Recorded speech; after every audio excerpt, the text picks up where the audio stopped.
Good evening, or more like good morning, but hey, good evening. Hope you're all doing good. I hope you had a good Christmas. I just woke up, but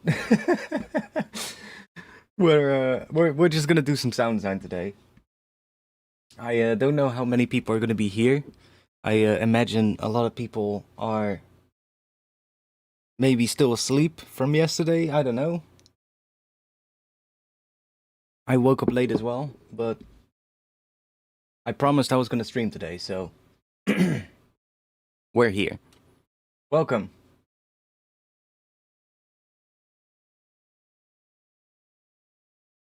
How was your Christmas? Did you get any cool presents or anything? Honestly, I didn't really do much with Christmas. I just had some drinks and ate a shit ton of food. Hence why there's a slight hangover, but it's all right. Nothing too crazy. Nothing I can deal with, you know.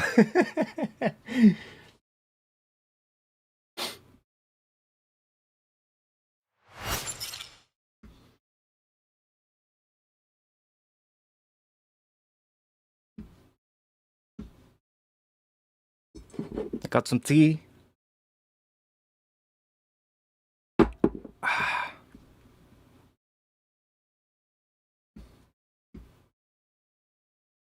So we'll see. We'll see how many people are here today. I just want to make some patches. I've been working on music, but I want to just make some bass patches and some other things. So we're just gonna do stuff today and see what happens. Doesn't really matter. Just gonna make some sounds.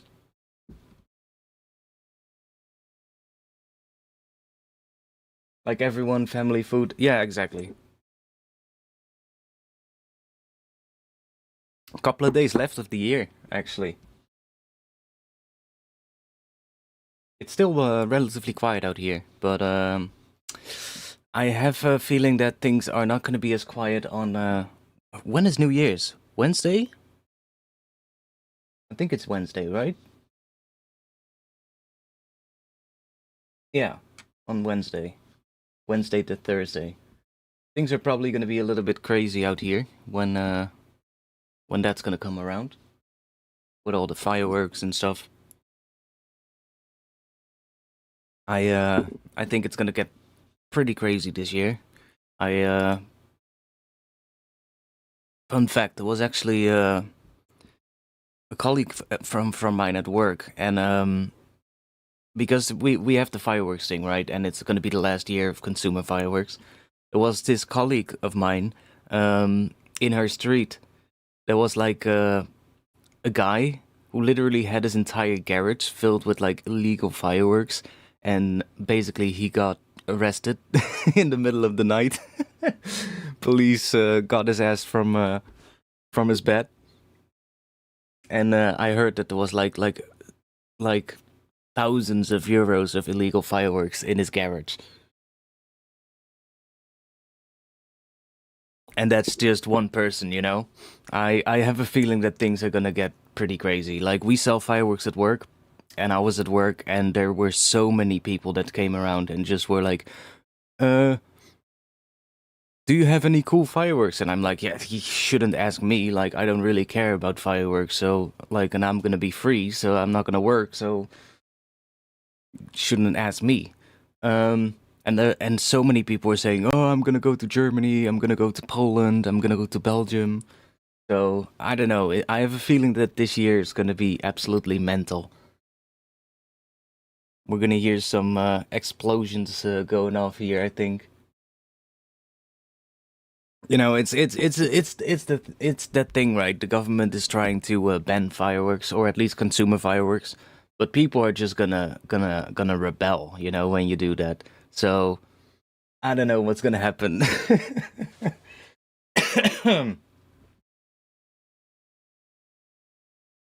Party poopers, yeah. Well, I mean, I don't really care about it, but I get why other people do. Like, I just see the prices of the fireworks, and I'm like, what? Are you absolutely nuts? Like one piece of fireworks lasts you, what, like 60 seconds or 90 seconds, and it's like 300, 400 euros, and I'm like, holy shit, mate. I mean, maybe things are cheaper abroad, I can imagine. But yeah, I'm kind of curious to see what's gonna happen.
What are we gonna make? Let's see. I just want to make some patches today, and let's see what we can cook up.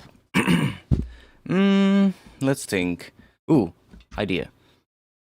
You know when you make a Reese, you take like two saw waves or something and then detune them against each other. I wonder what happens if we grab a saw wave and we invert its polarity. Then we should get silence now. Yeah, we should get silence. So then, how made interesting movement in bass? That's a pretty broad question. That really depends, I guess. But yeah, let's see. So now we get silence. What if we detune these against each other? Then we should only get the difference between the two. And what if we try making a Reese out of that? Or a bass or something out of that? Let's see what happens. We get that, and then we detune that. We get some stuff. Let's bring this down.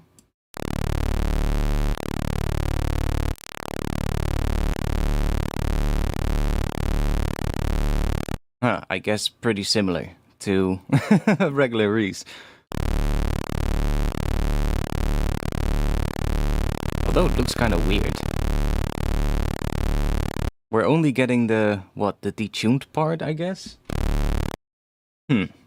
Let's see.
Yo, great. So that's kind of cool. And now I guess we can also just try out some different wavetables. You know what I wish you could do? Link these two so that they have the same. So like when you click next here, it also goes to the next one here. That would be sick.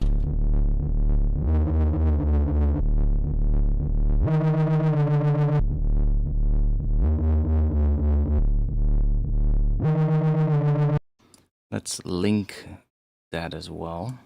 Just create a macro.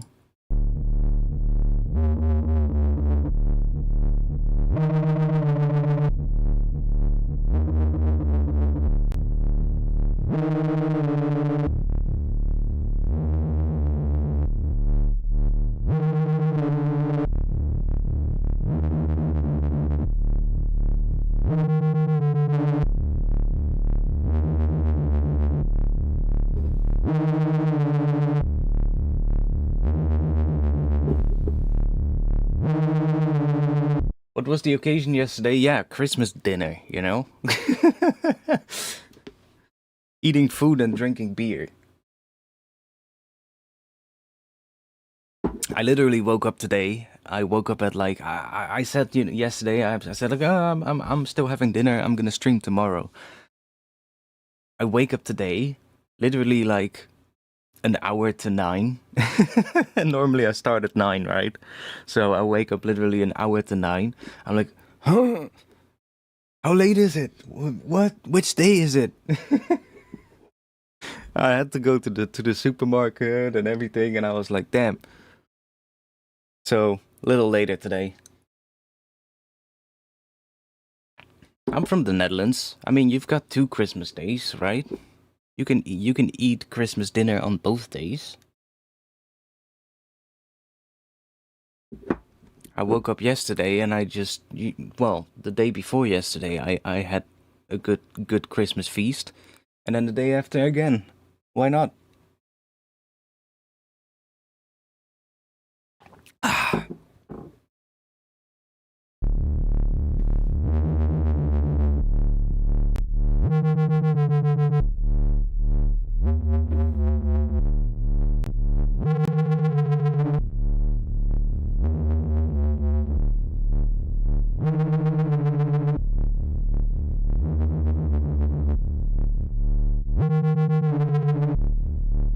What if we also add a little bit of FM to both of these? From C. And then we just link that as well, so we have the same amounts. We can always change that later, but let's also rename these detune This is FM, and this is the wavetable position.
Okay.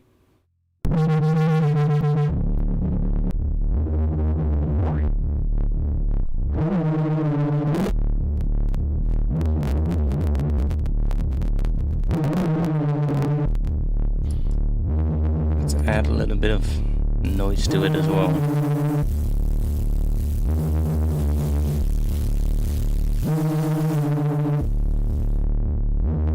What if we use... Let's bring that down. And let's use that to...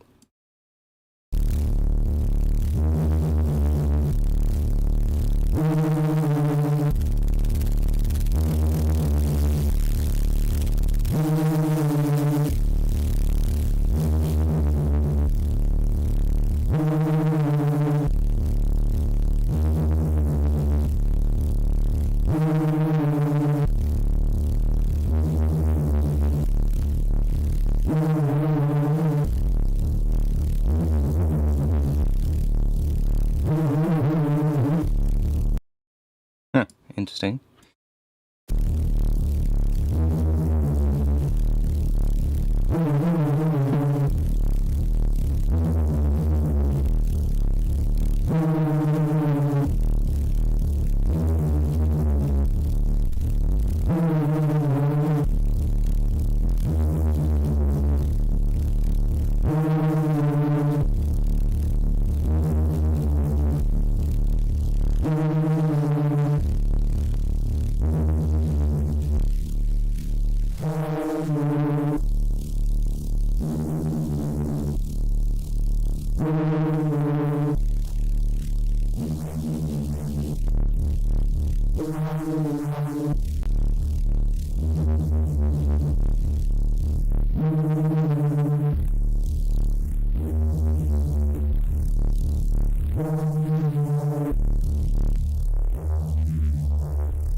Because we have quite a bit of distortion here, I guess we're not using the splitter.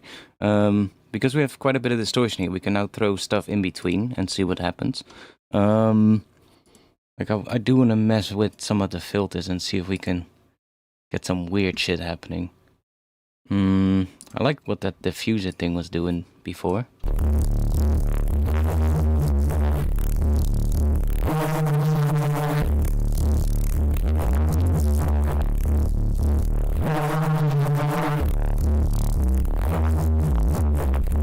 If you move it quickly, it kind of starts doing a pitch bend. If you move it slowly, it just, well, it doesn't really do a lot, but...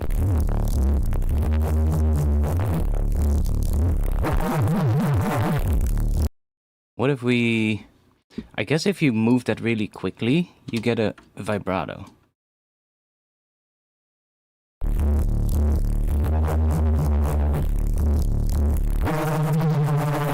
Yeah. Oh, actually, vibrato might be cool. Not with this, though, but just doing it on here. So if we... Let's just use LFO 2. And we drop that on here. And then we do... Let's just try... Can I do that on the global tuning? I guess we can. One semitone. Does that still work the same way? I guess.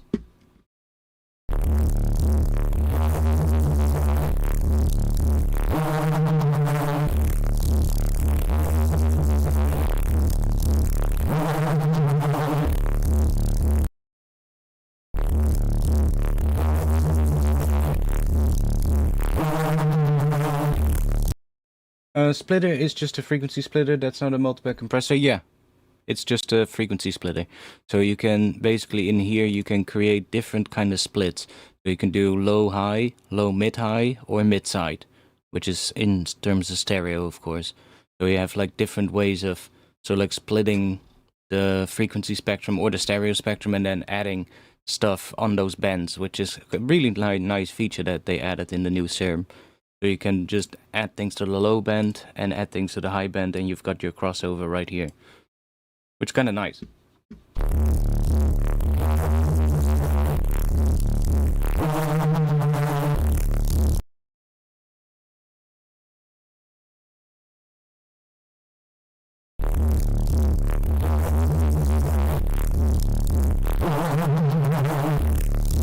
I'm actually gonna overdo it a little bit. Let's try maybe...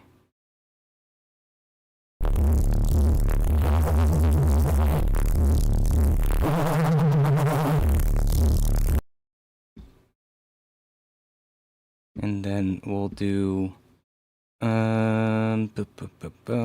let's see. Bring this down.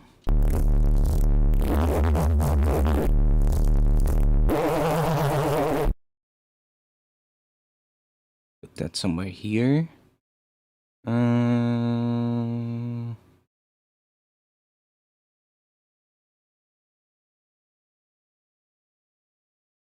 Or we can add this to it.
Head is doing fine. Head is doing fine.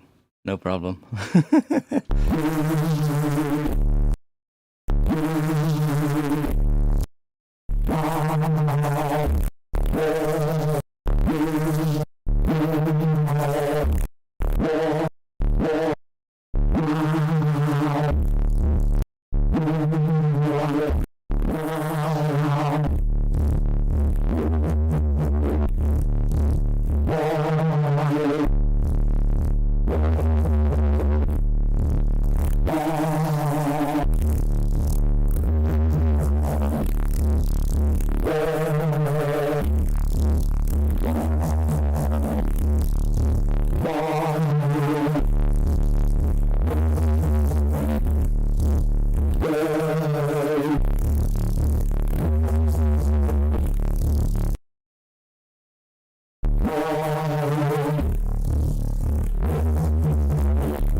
Oh,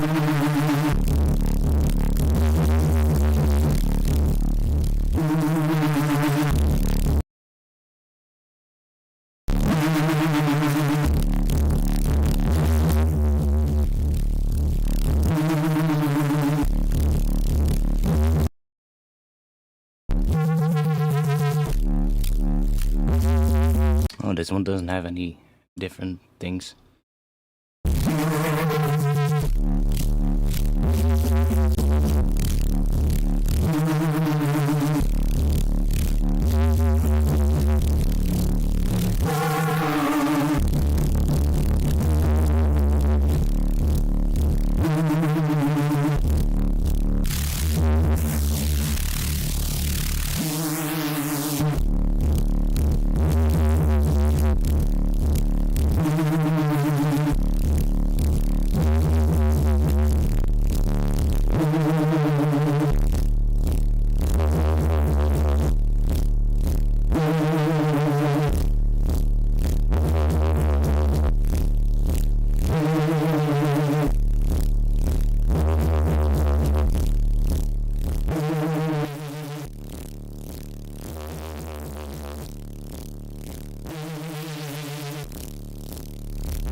Weird patch. Let's let's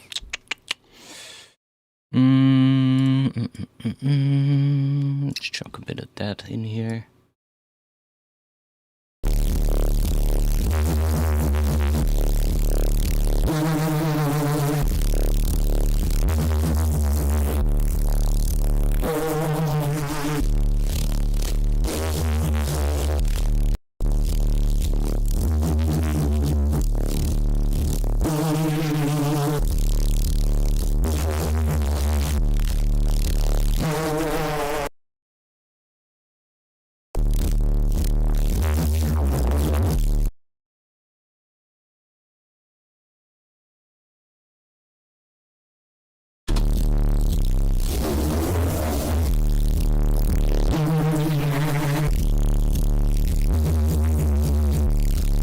Yo, Indy.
Oh wait, that's the wrong one.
Don't like the high note, that's the one thing.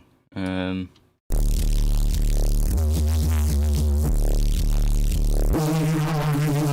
like what it does in the high stuff. But I guess we made a reese. We should probably move on to another one. Let's just save this one as some kind of a reese. Cool. Let's just do that.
That could be a nice sub patch. Let's grab this.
Don't mind that actually, as a nice sort of like sub bass kind of thing. What happens if we...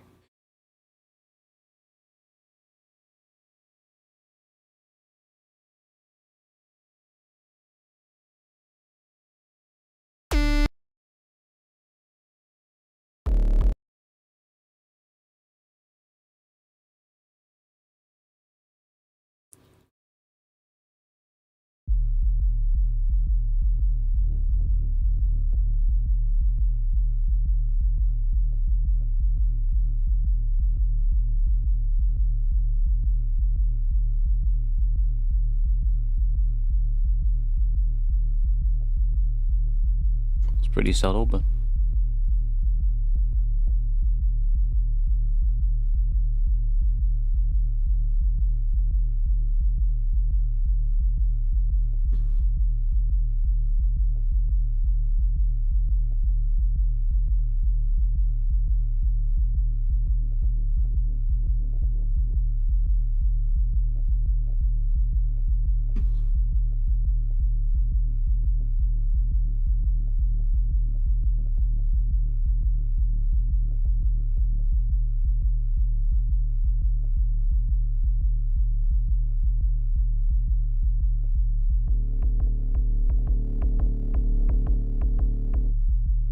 Maybe we should also add this one to the main tuning.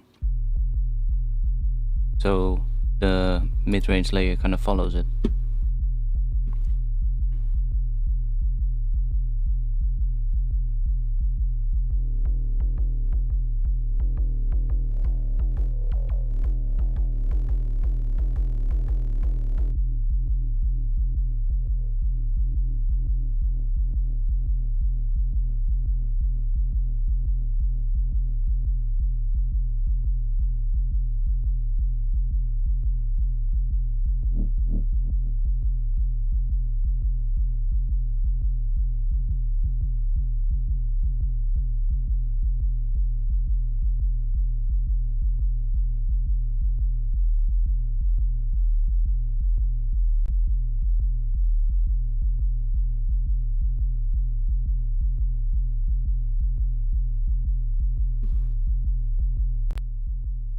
Probably don't even need much distortion on this sound, honestly.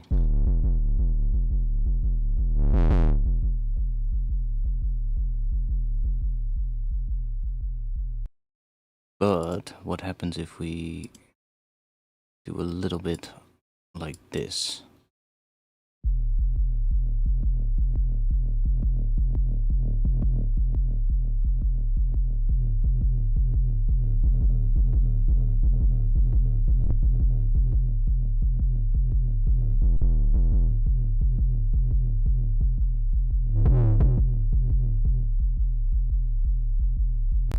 Actually, I think it's already good without. We do have the distortions here though.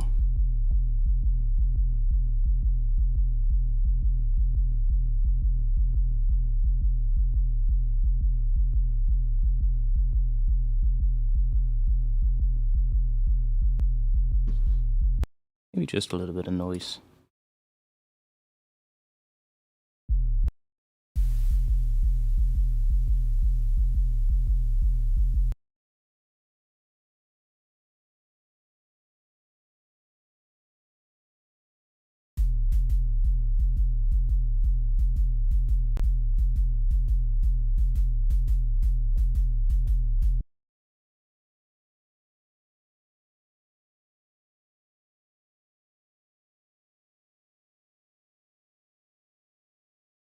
Let's go here. Let's choose the sub as the... Because we're not doing any distortion, we can sort of like simulate the sound of distortion by using an oscillator at like the same frequency as the sub, and then modulating this with that. So you get that.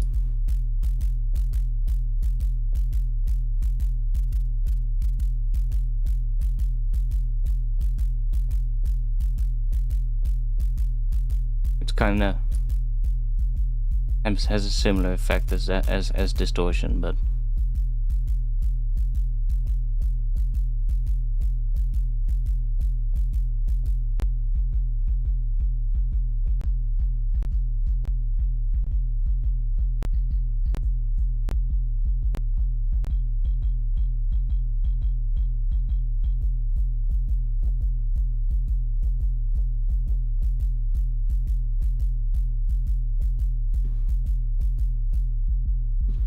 I think this without the noise is already kind of interesting.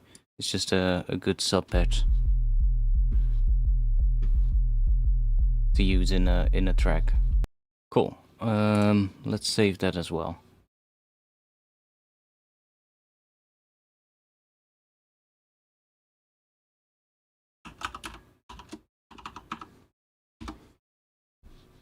I'll probably rename those later.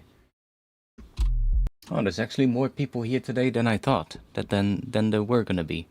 Welcome everyone. What kind of sound should we make next?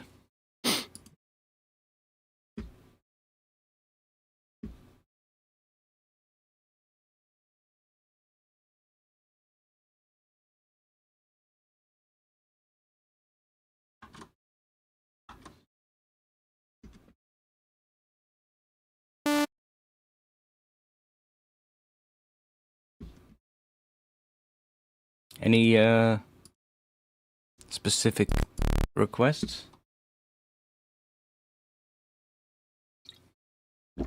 Aggressive lead sounds. We'll maybe get into that later.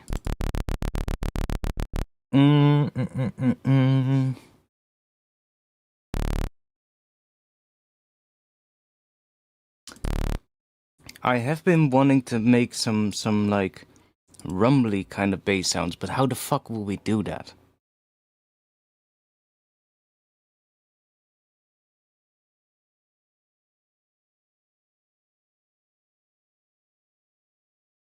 Okay,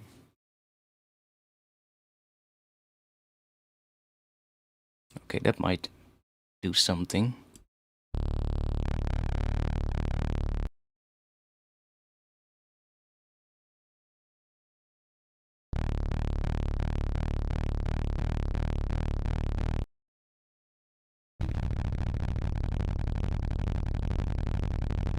Definitely becomes rumbly in the sub.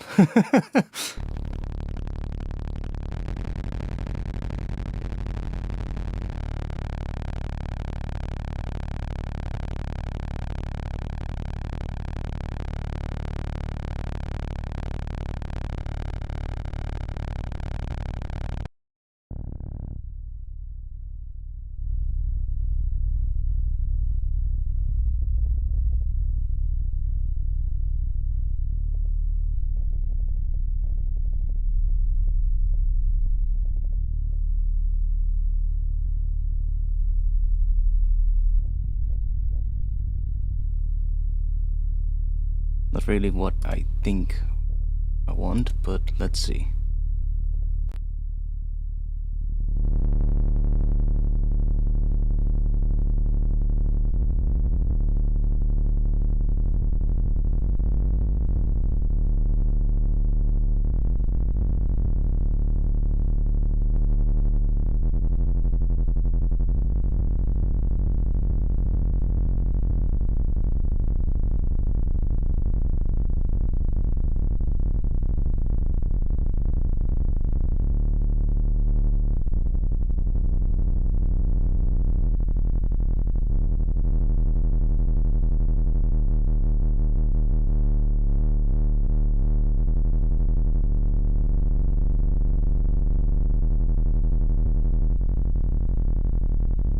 Yeah, how will we do that?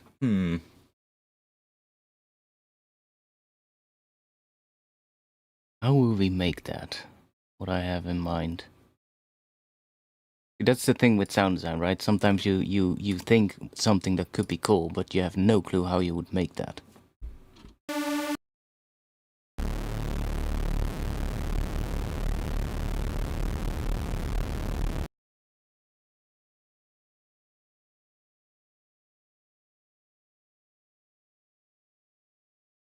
I mean, a fuck one would be easy.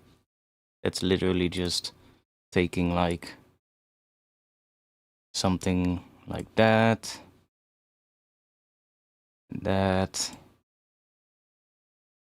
then I don't know, maybe making it a bit higher.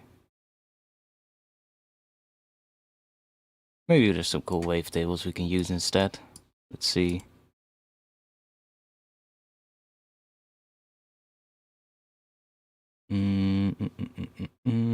Let's see, what do we got?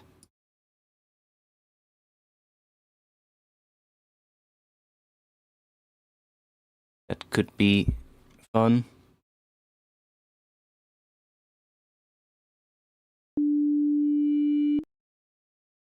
Bring that down.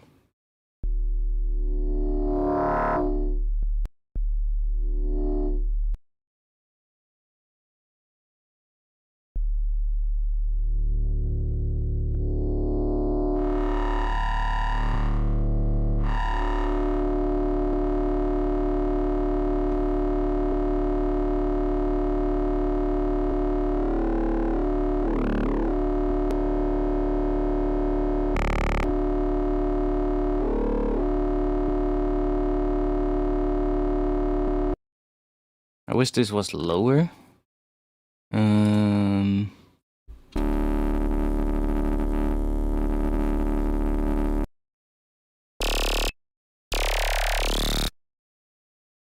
You want to have something that has like, not that, but like multiple things in here. Like that could work, but it's pretty high. Wait. Like you can do that with the sync as well, of course. You can create more stuff here.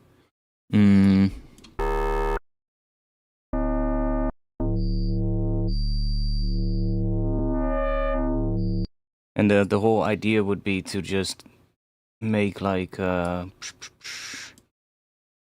do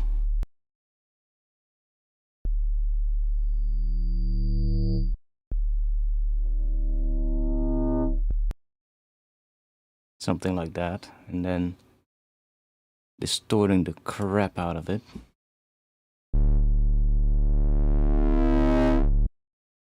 And then you want to start messing with like I guess we could try this.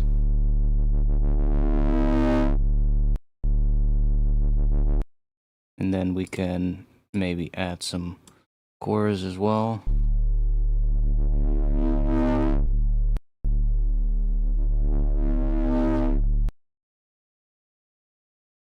It's maybe a kick sequence with slight reverb. I don't know, like I wonder how we could make like rumbly basses in Serum.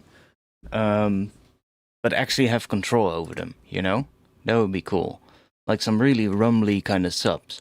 We could even maybe try doing that with like some granular stuff in just a bit. See what happens.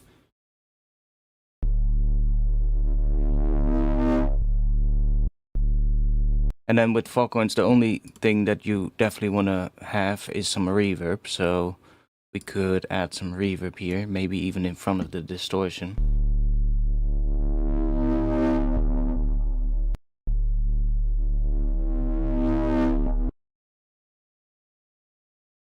I'm still not a big fan of the reverb in Serum, honestly.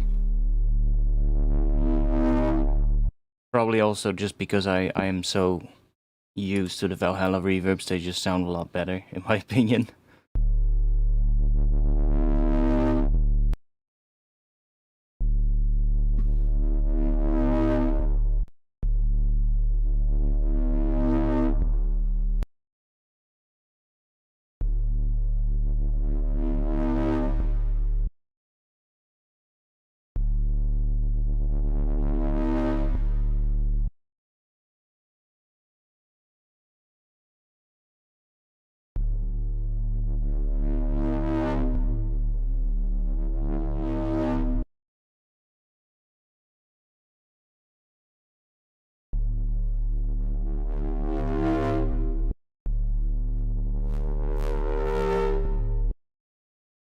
And then let's add a filter maybe.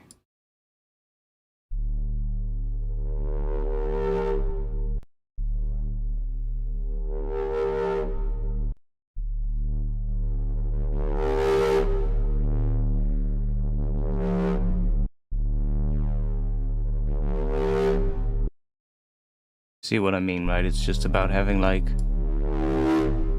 a resonant sound and then distorting that a lot.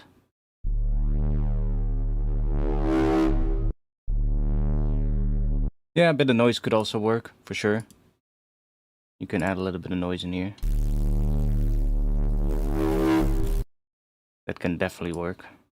Maybe use that same.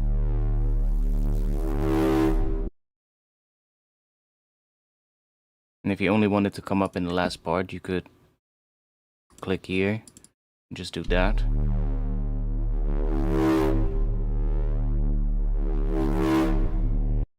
Now, of course, we're getting a lot of width here because of the chorus.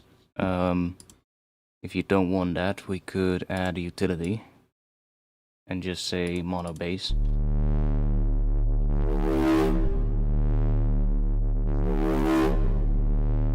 We're still getting a lot of it because of the reverb, so maybe we'll do that at the end.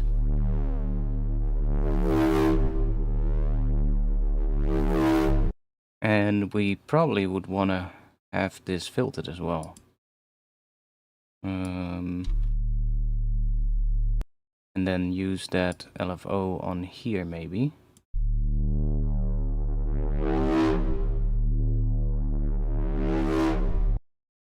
Let's see.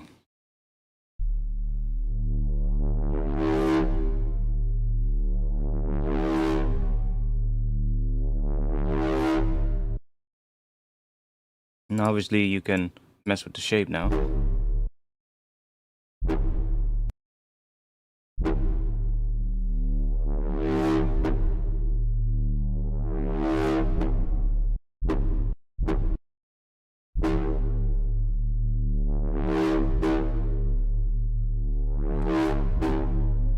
And then from here it's really all about like messing with this one.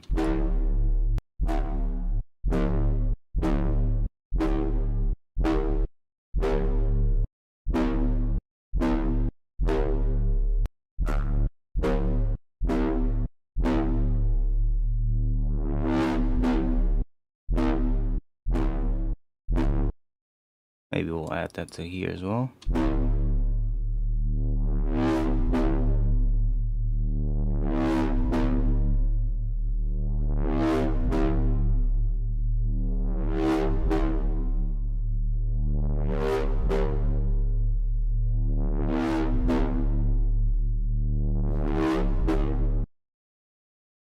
And we could maybe try out, see if there's some other ones.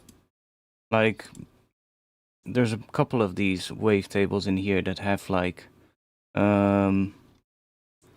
which one did we have? Shepherd octaves. Okay, so there's also an octaves and fifths. It's maybe a bit much, but we can see.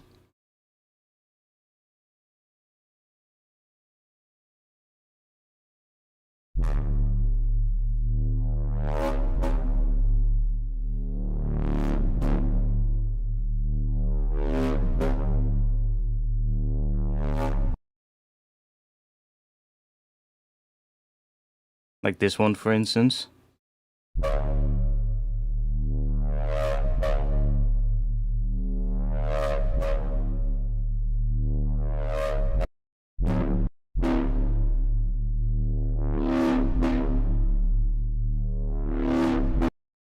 What if we...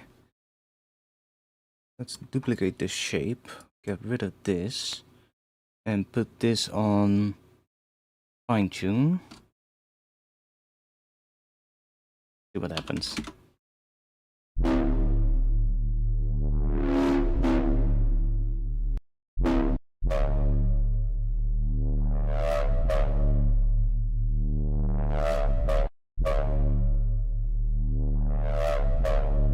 So it's just fine-tuning that. We could also add it to here.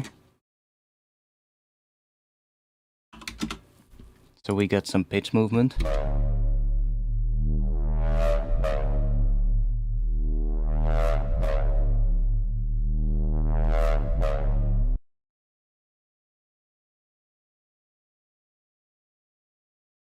Now the easiest one to use would be the the harmonic series, but I sometimes feel like having because the harmonic series is pretty clean, right? It's just a sine wave that has been repeated.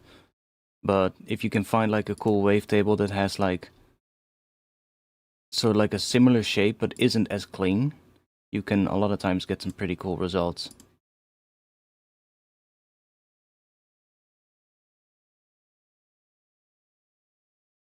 Like stuff like that, for instance, like where it's like it is not just a clean sine.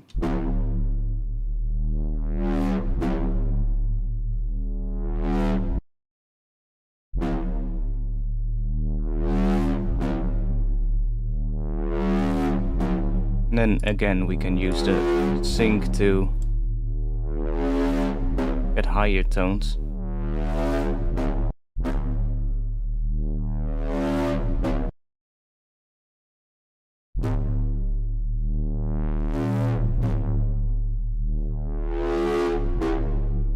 That would just be like almost like a sine wave just repeated. This is also something you could do. You could just take a single cycle that doesn't have like multiple repeated things and use the sync to create that.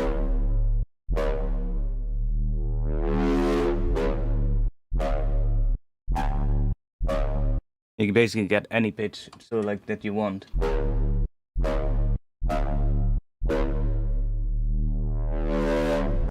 And now maybe it would be cool if on this second part, let's try this out.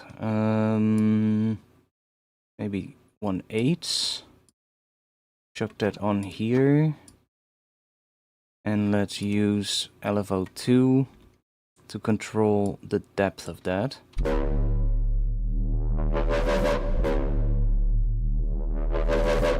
Maybe we're gonna go even quicker.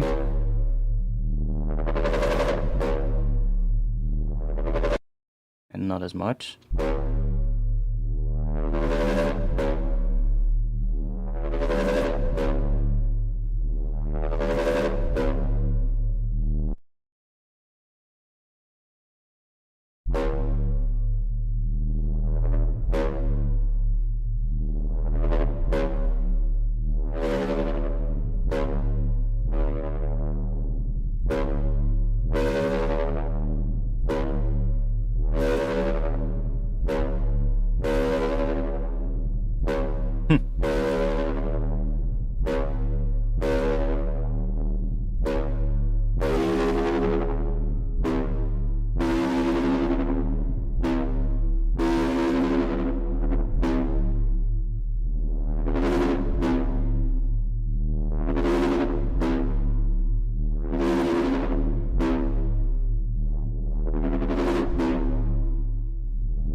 Maybe we want to have a different, what is the rate? 2 bars.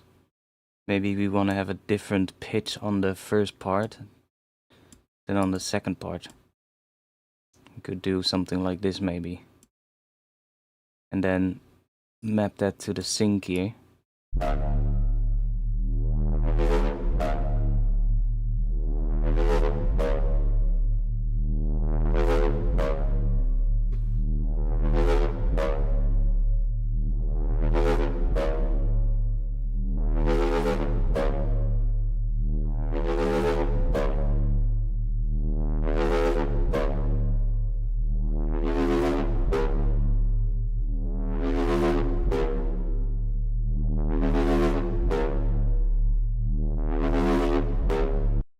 And I guess if we use maybe an EQ with some peaks, can we do some cool stuff?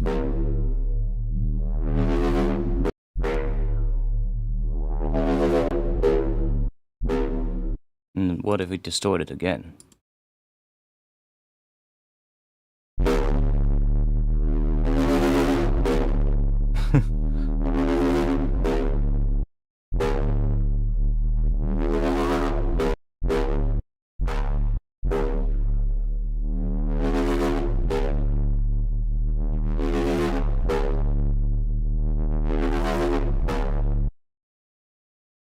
Like, you get what I mean, right?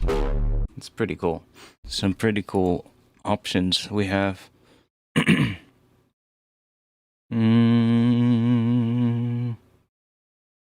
What if we add the convolve in there? Let's see what happens. Let's grab weird. Granular bubbles. No clue what that's gonna do, but okay.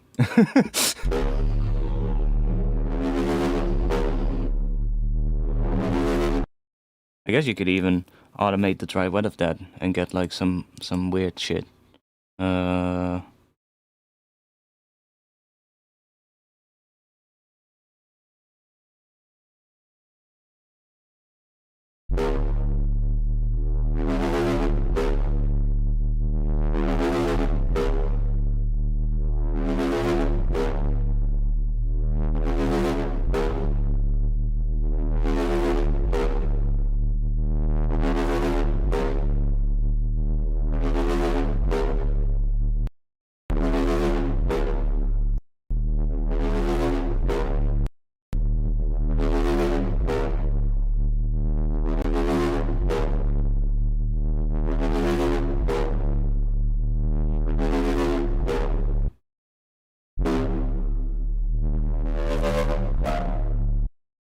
Maybe we want the first one to be lower.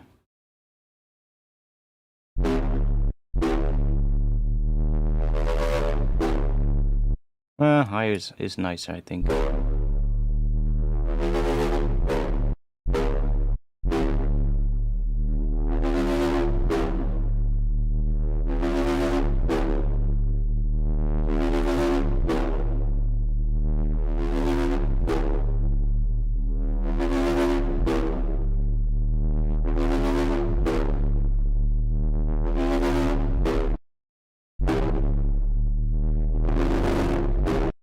Oh yeah, we can also detune this, of course.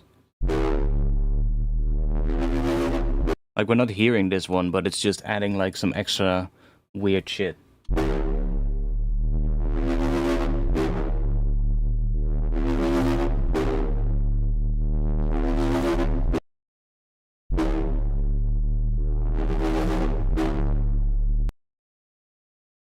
We could even combine this. If we use this one, because I do kind of like the first hit with this one.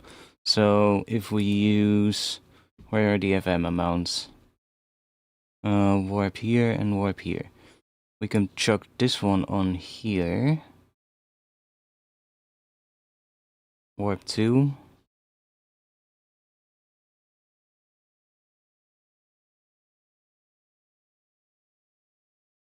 Right, these ones. So warp 1, we're gonna chuck this on. And then this one on warp 2. And then that is for the depth, right? Yeah. So if we flip this,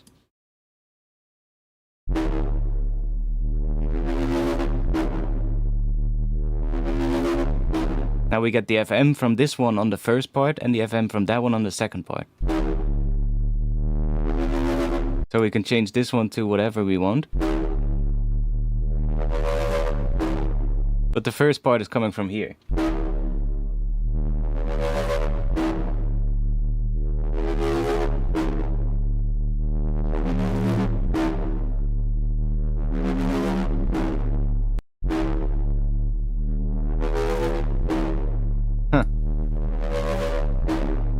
Interesting.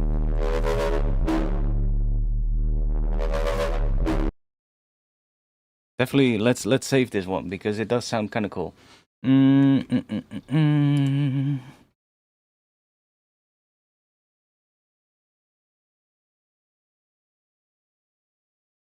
Let's just do that.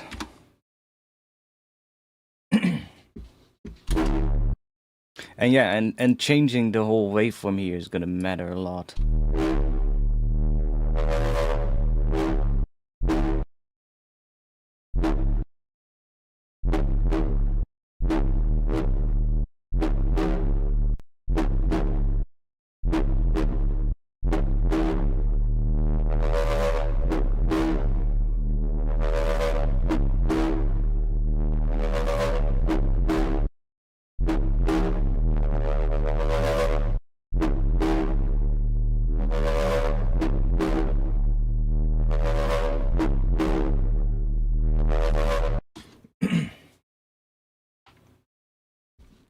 Cool.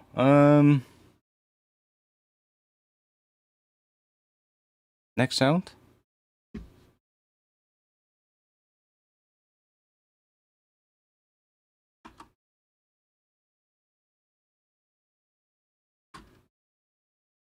I'm still thinking about how we make a rumbly bass sound though.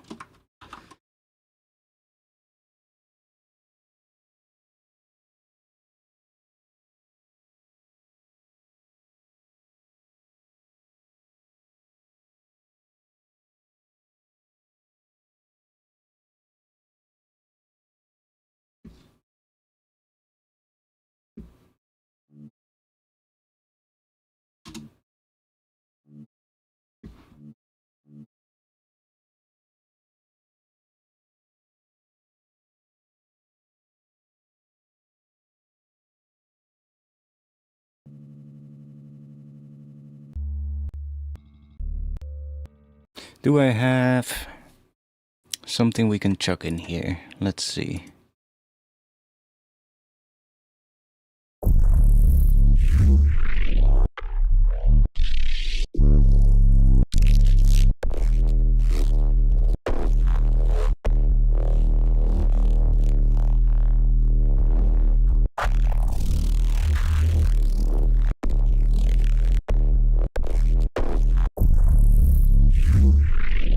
I mean, that's C sharp, but we can make it one semitone higher.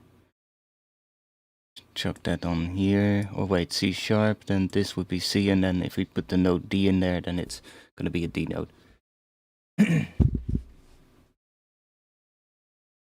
16 LFO on a sine plus sol. Yeah, I was thinking about using an LFO first, but we might actually be able to get some cool stuff with granular as well. So I never used this granular thing here though, so I might have to look into it a little bit. So we got BPM sync, that's nice. So we can sync the BPM here. Get like 8 notes or 16 notes. And then here we can... Oh, they added percent. I think that we didn't have that before. That's good, because then we can set that to exactly 200 or 100, depending on what we want.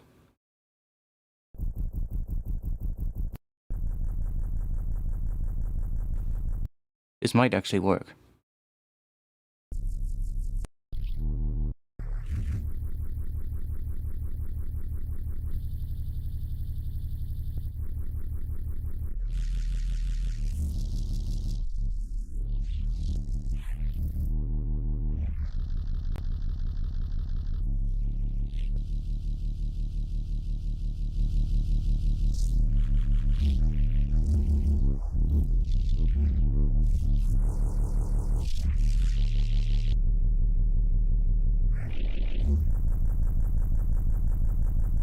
That's definitely rumbly.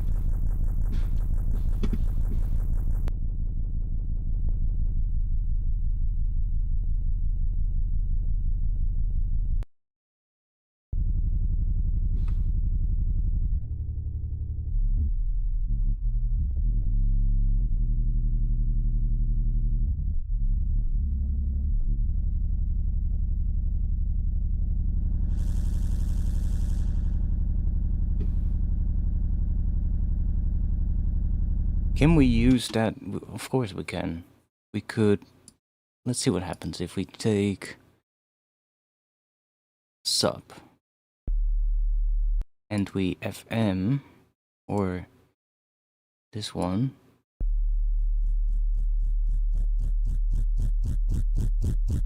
Huh? That's strange.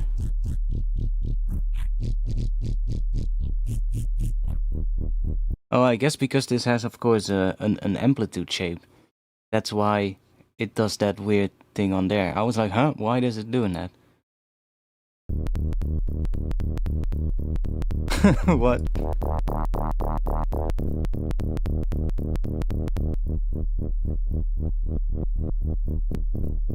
Yeah, so because the amplitude of this is now also sort of like controlling the depth of the FM or the amount of FM, I guess. That's kind of weird.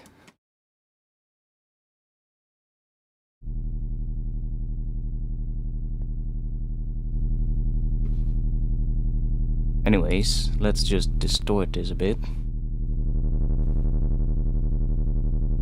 We can hear what is gonna happen if we...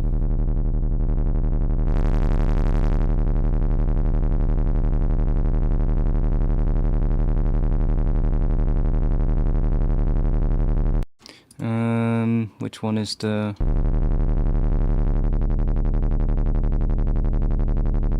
that one. So if we...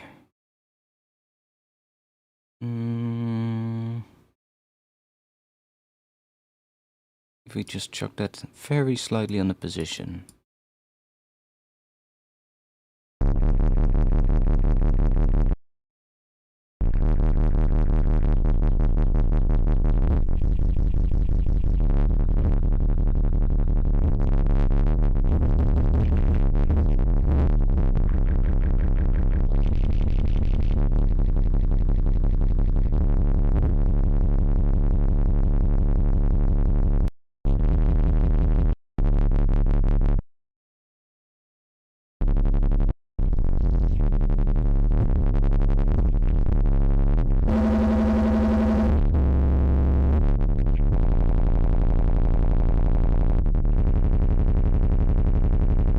Ooh, that's nasty.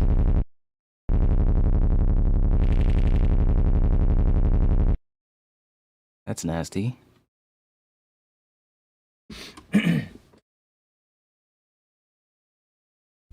Square bass with saw, lower oscillator, extend, release, or decay for specific. Might have to try that later. Now I kind of want to see what we can turn this one into.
What if we add a filter in between here and we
Why would that be happening?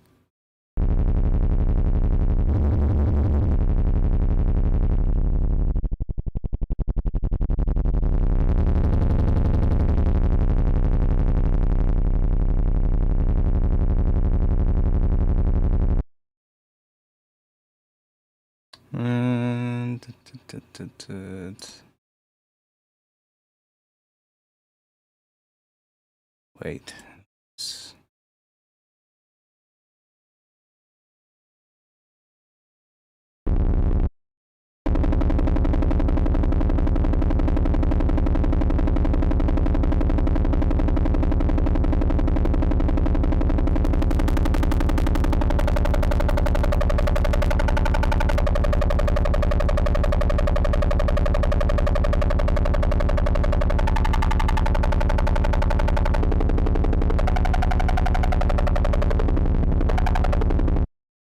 Weird sound.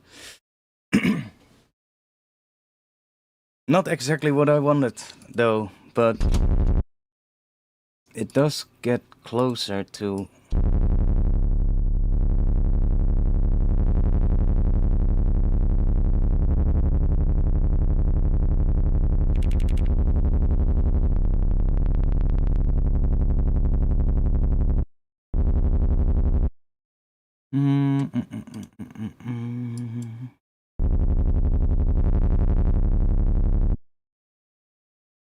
It's too repetitive still.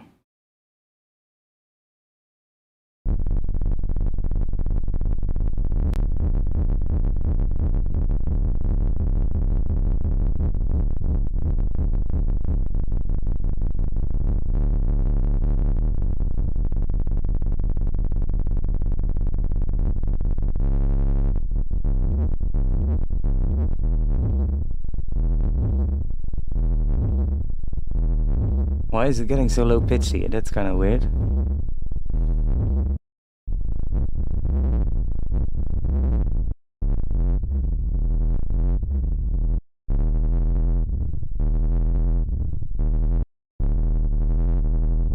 Where is that pitch change coming from?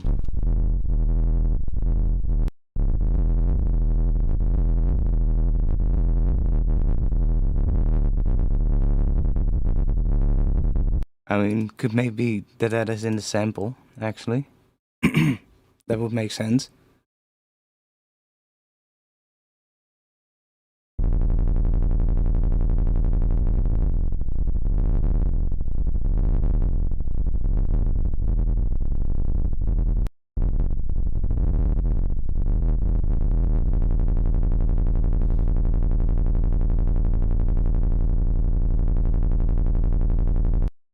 You know what I also wish you could do? Add FM to here. That would be sick. But we cannot do that, sadly.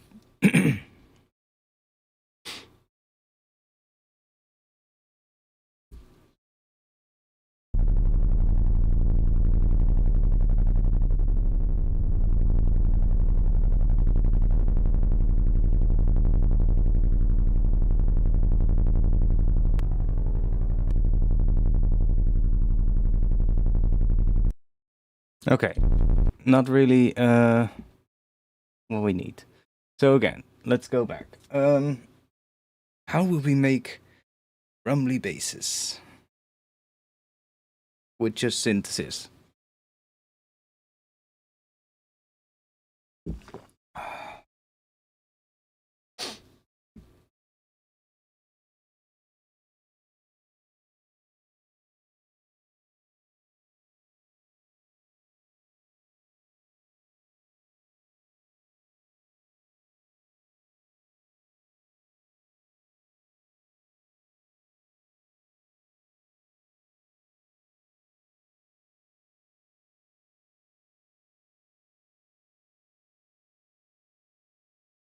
Like, you definitely want to have something that moves quickly, you know? That's for sure. Whether it be a wavetable or something.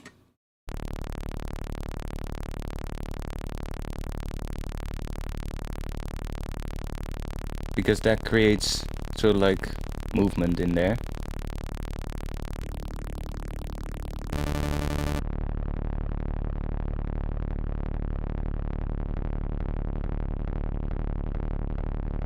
So that's definitely something we would want.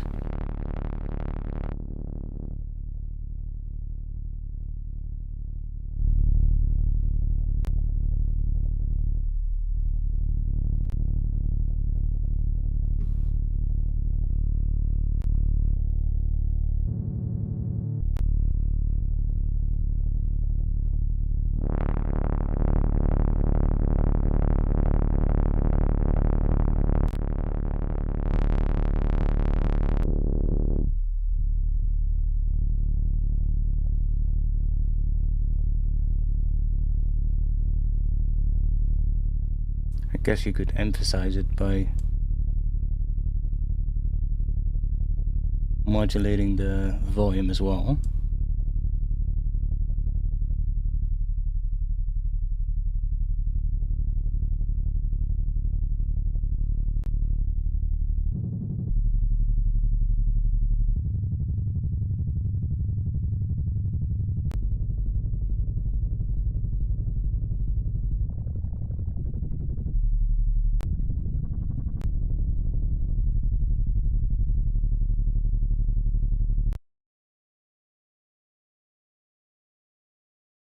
Okay.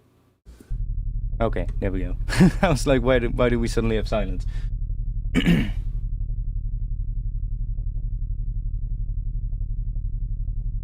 What are you talking about with an envelope? Modulate the fifth into the envelope for extra spice? What? I don't think I understand what you mean.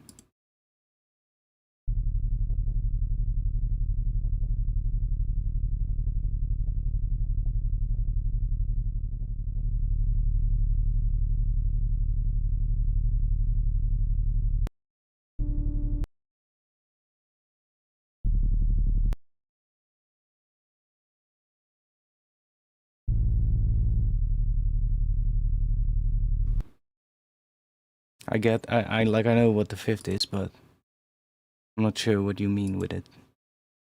But we can try messing with this.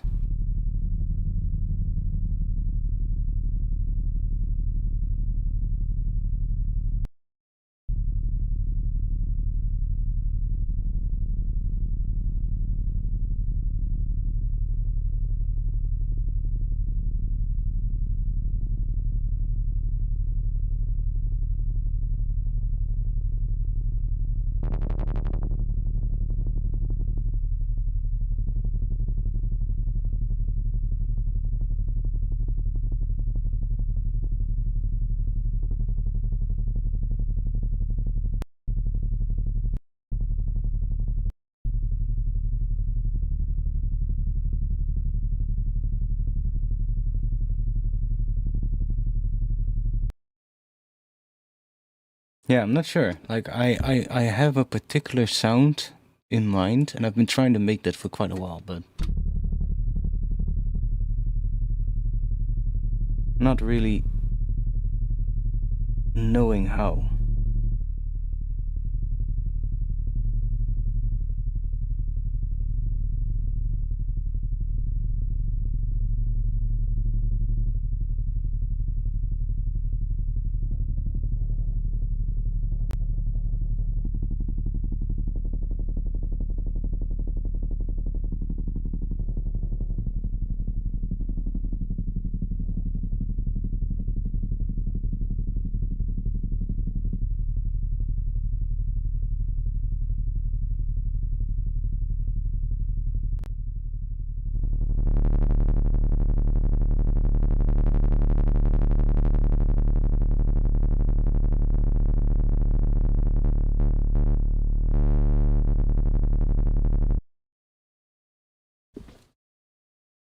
Make the sound with your mouth, yeah.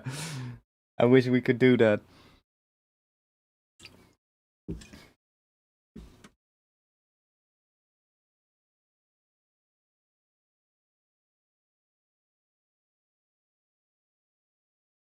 No, I'm not talking about a sound that decays over time. That's not what I'm after.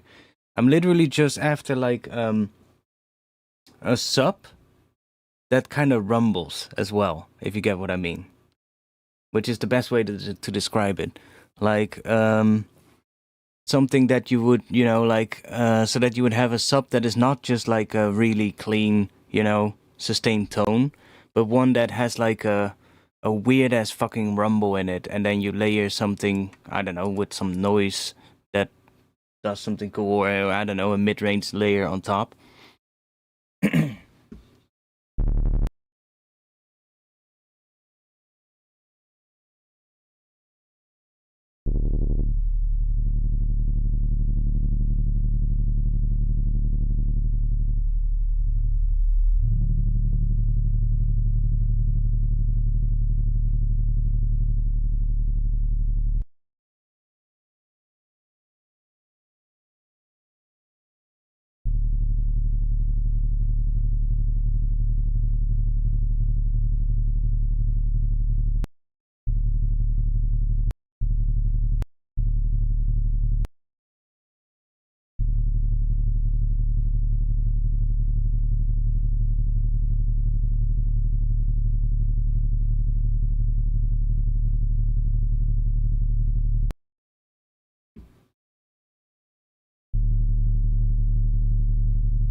I'm just not sure how I would make it.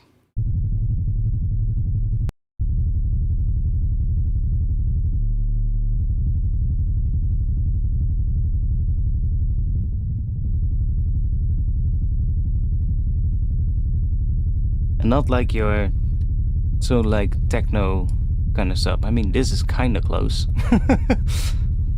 Now I'm hearing this.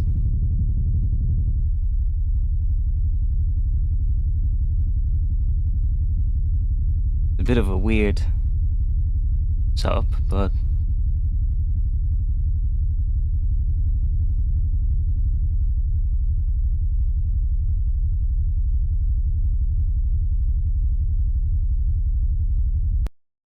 a mono-compatible stereo sub bass, that's kind of easy. This one is kind of close. It's really fucking weird though.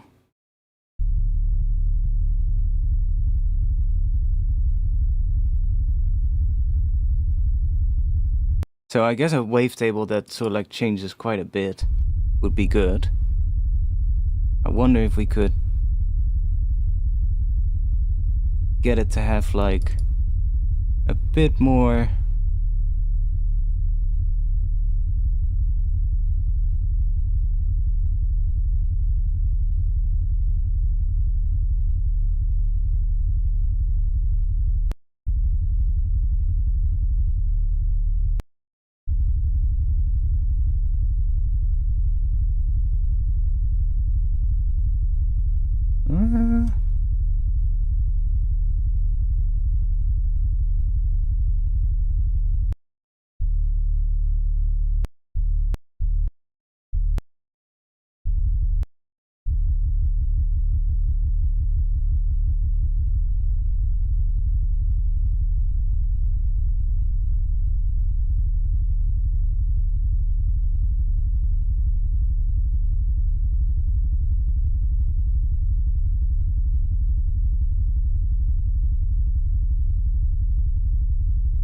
Interesting.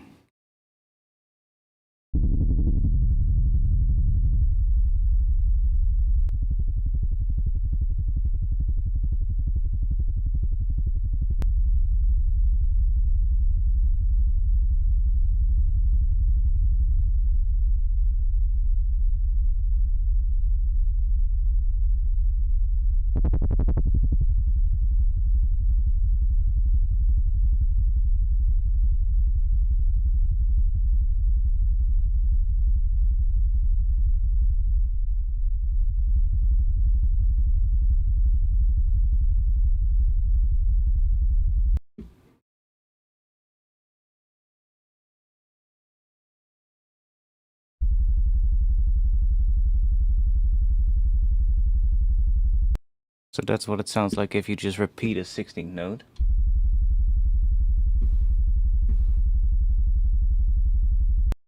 And if you repeat an 8th note.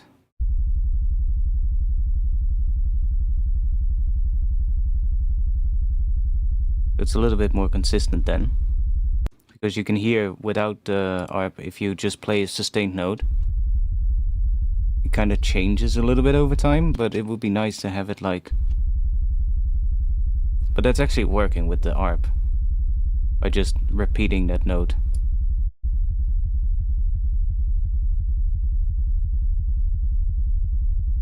Actually don't mind that.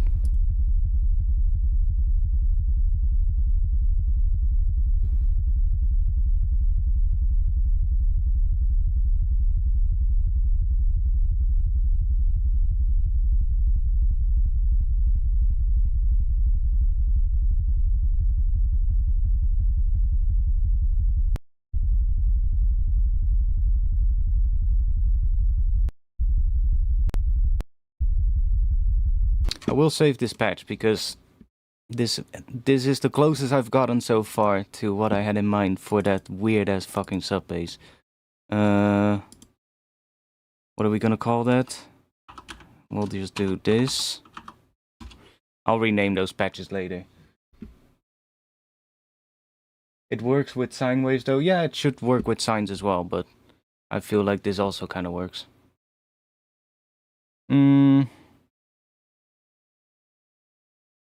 So a mono-compatible stereo sub. Kind of depends what kind of stereo sub you would mean.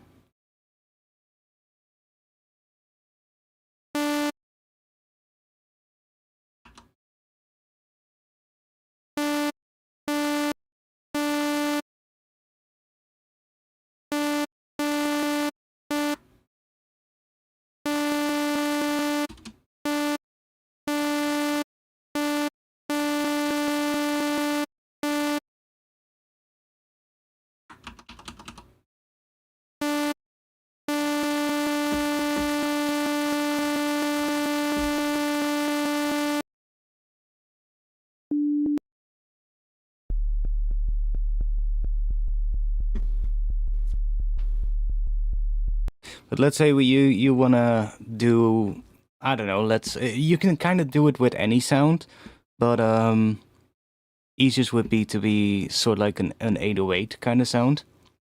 So you can make yourself a waveform. Let's just remove all. There we go.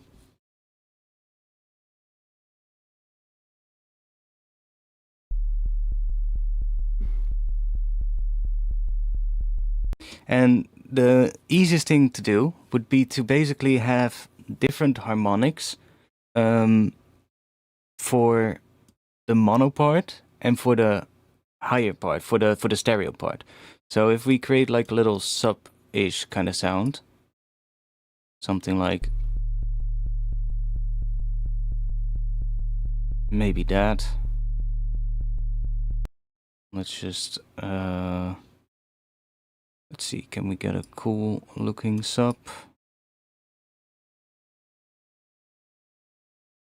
That's kind of cool. Something like that maybe. Let's do shift so that it's like that. Normalize. Cool.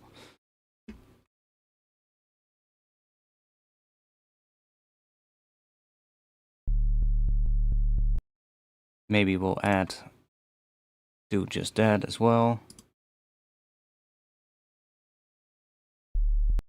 And then more of these. So we have a bit of something that we can modulate.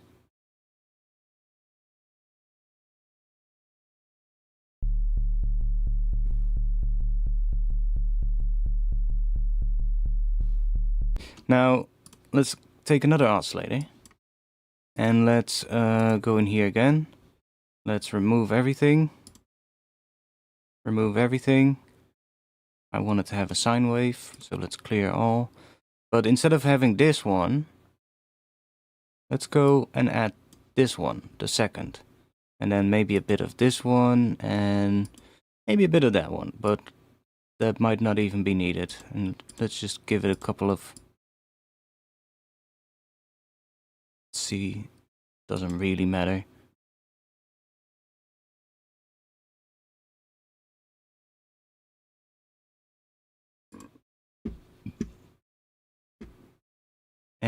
And I guess we can do the same thing here as well.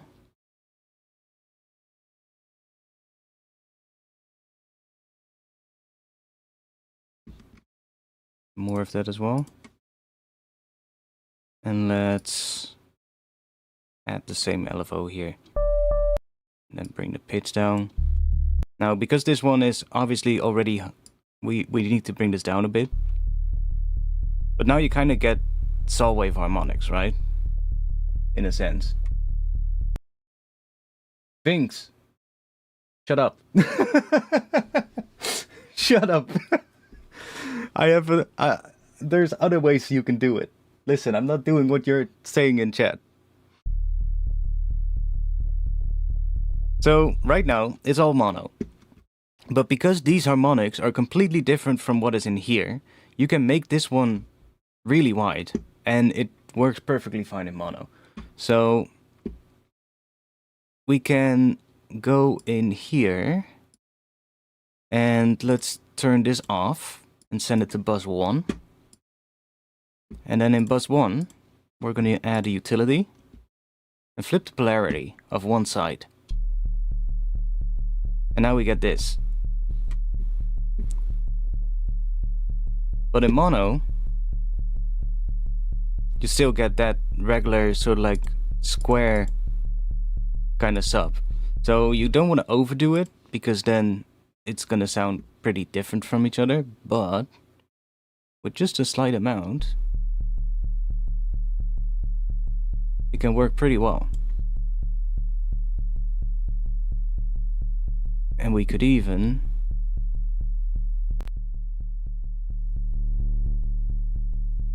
distort this.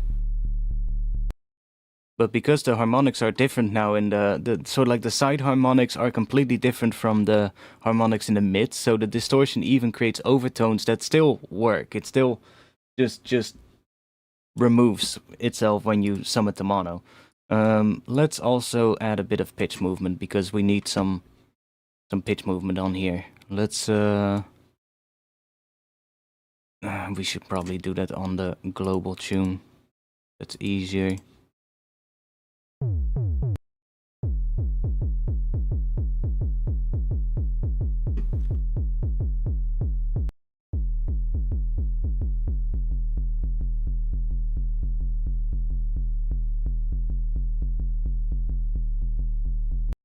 Let's maybe speed this up. Envelope. And then I want another one that does like the first part. Makes it a little bit more like a kick, I guess, almost.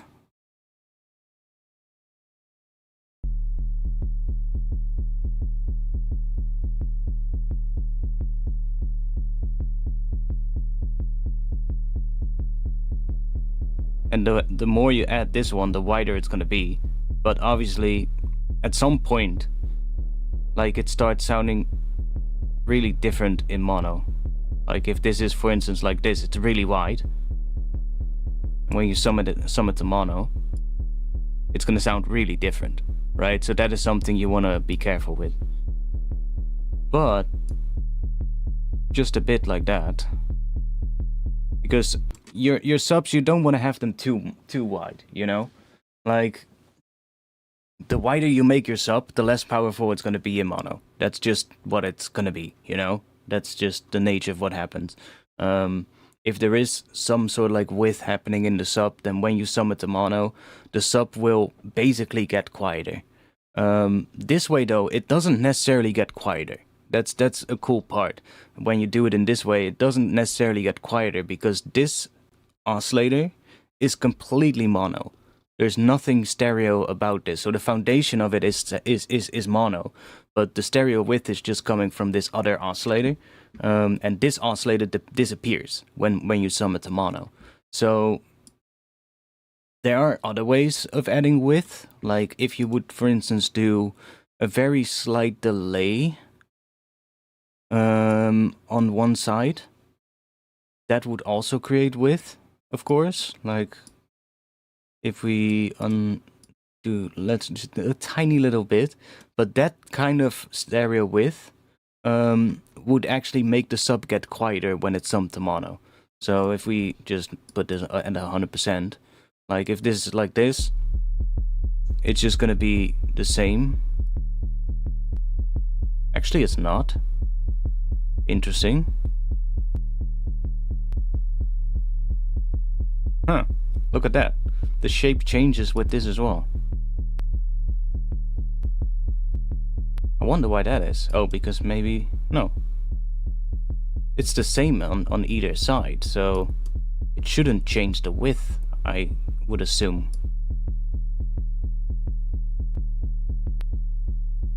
It still does though. That's kind of weird. Maybe it's because of this filter actually. Ah yeah, see, there we go. Now it's the same. It was the high pass part of this filter that was changing it. So see, if we bring this up, then that's change it. But if we bring this all the way down, then it's basically not really affecting it. So if we now increase one side, it gets wider. See? But when you sum this to mono, it will actually make everything get quieter. It is a Haas effect, yeah, exactly. This is what a Haas effect is. It's just delaying this one side of the signal a little bit. But when you sum that to mono, it will create some phase cancellation. But with a little bit, you can actually get away with it. It can sound pretty good still. And that's the kind of the thing what you want when you're making sort of like stereo subs. Is you want to make sure that in mono it still sounds good. It's obviously going to sound different in mono, but you still want it to sound good. That's the main thing. And therefore it can also be helpful to just make it in mono. You know, just tweak your things in mono. Like that would still be doable in mono, right? Like you can even turn this one off. But that sounds basically fine in mono as a sub bass. But then when you turn it back to stereo, see, you've got a wide sub. There's a little bit of a click happening because the notes are sort of like, I guess there's a little bit of a overlap between the notes. We can set this to mono, but that the one thing, the annoying thing with synths is that if these notes are all touching each other, that when the next note starts, you might get a slight click. You can sometimes fix it by doing that. That kind of fixes it. Just give it a little bit of space to sort of like re-trigger. Yeah, you can tweak these as well, but most of the time that's not necessarily what is happening. It's literally just the release of the one note going into the attack of the other note, and it needs a little sort of like break in between for that not to happen. Another thing you can do, which is actually the easiest way, if this is still like that. See how that every once in a while there's this louder attack? Well, you can always just add like that, and it's gone again. See? So because it's just high frequency stuff, right? It's just a high frequency click that's happening because the cycles of the sub are just layering in such a way that it creates a bit of a click on the start of one of these new notes. And I think it's on this note that it's happening, because it happens every sort of like repetition of this part, every time that this note goes into that one. See? From here to there. But because it's just a high frequency thing, you can just add a low pass and it's gone. And that way you still have your sub so like nice and sustained, because if you do add a gap here, you're gonna see that in the sub as well. Like if we do this, see here, see how it creates that little gap? And that is basically this gap. Now you could then say, okay, well, we could up the release time, but then you're just gonna have the same problem again at some point.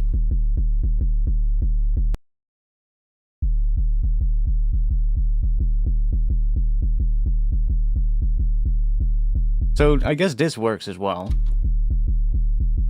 as long as you don't go too far, because if you do this and then start upping this, see that now you're starting to get a lot of phasing, and it's actually gonna make the whole sub a lot less powerful. But just a little bit can work pretty well to make a sub stereo. Doesn't sound too different, but in stereo it does have a nice sort of like wide sub. But the method that I showed, where you take like different harmonics and make those wide, it doesn't necessarily mean that the sub gets quieter in mono. It just means that this goes away. Now obviously, if we have that, it sounds more like square wave harmonics, and then in mono it's gonna sound more like, or saw wave harmonics, and in mono it sounds more like square kind of harmonics. But that's another way.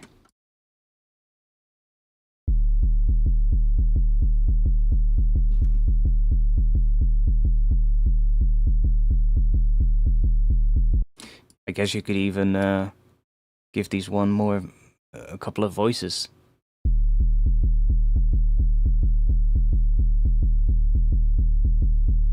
Then it starts moving.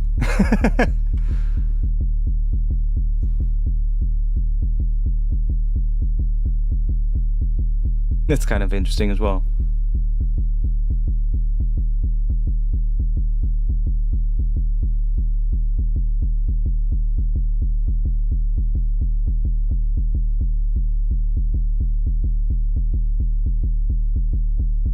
And because you have the different sort of like buses here, you can also process the stereo part differently. So you could add like, I don't know, a chorus or something to make it even wider. See, now it's really wide here. At least wide for a sub. You know, it's maybe make sure that that doesn't just do. So that's pretty wide for a sub. But then in mono,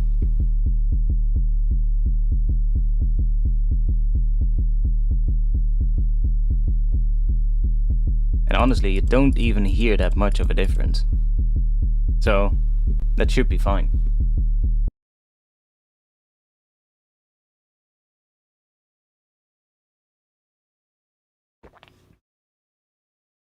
To be fair, summing to mono is really a game of subtraction. You always have to lose something. Yeah, exactly. You always have to lose something. But if the sort of like the two parts are different, like in this case, none of the harmonics in this wavetable are present in this wavetable. And so there's no phase cancellation happening on the main sort of like sub oscillator, which is this one. There's no phase cancelling happening on that one at all. The only phase cancelling that's happening is on this one. There might be a tiny little bit because we've added some distortion, which obviously creates some harmonics that might be overlapping with the other one, but that's such a small little amount of phase cancellation that it's almost not noticeable, unless we maybe go really far. Let's see. Huh, even then. Like, that's fucking insanely wide for a sub here. But it still works in mono. Because there's so like a difference between the oscillators, right? And that is a really cool trick to create stereo subs.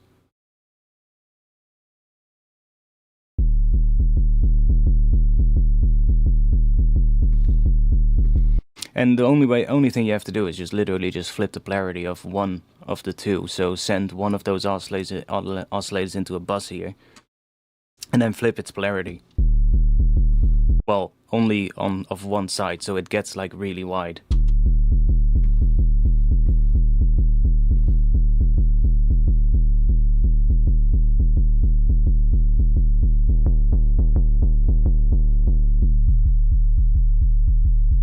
And we don't even need this to be here, we can literally do that in here as well. Then we can also modulate it, which is nice. We could use this one maybe.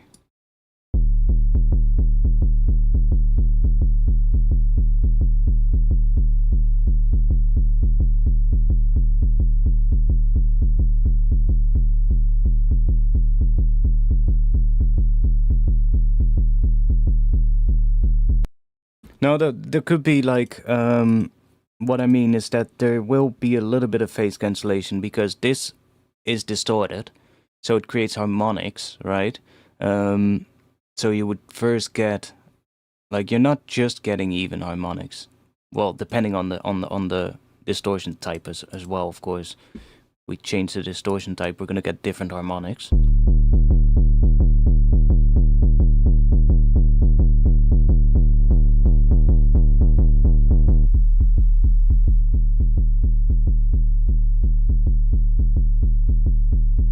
But some of those harmonics might overlap with the other layer.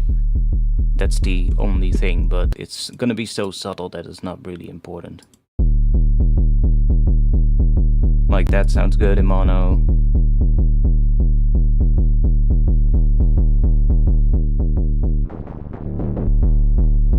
Like, all of these basically would sound good.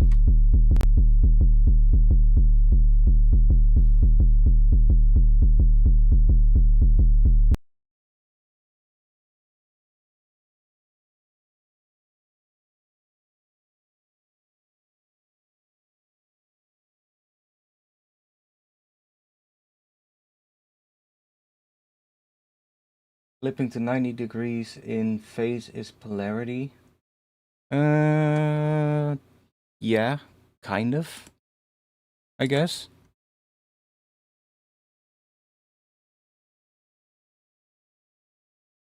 Like, if we set this one to 90, then yes, you are flipping its polarity as well. But that's the thing, you're flipping the polarity of the entire waveform, so you're not making it stereo. Unless you have two exactly the same oscillators. One is panned hard left and the other one is panned hard right, and then you change the polarity of one of them to 90. Then yes, you would be flipping its polarity. And then even then, the polarity also depends on the waveform. Like, if we... Like, I get what you mean. Like, if we just have another serum.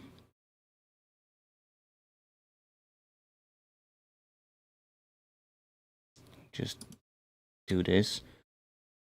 Like, if you have two sine waves here. Do that. Make them sub. And we pan one hard left and one hard right.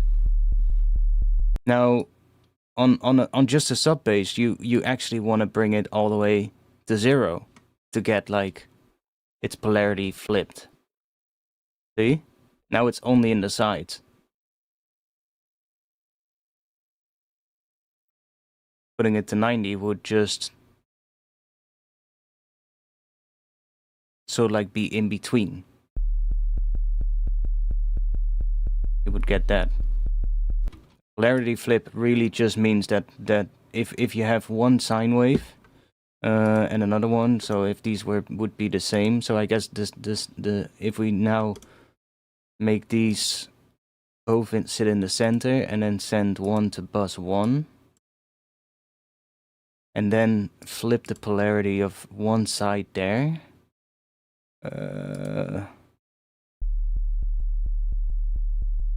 We get that, huh? Interesting.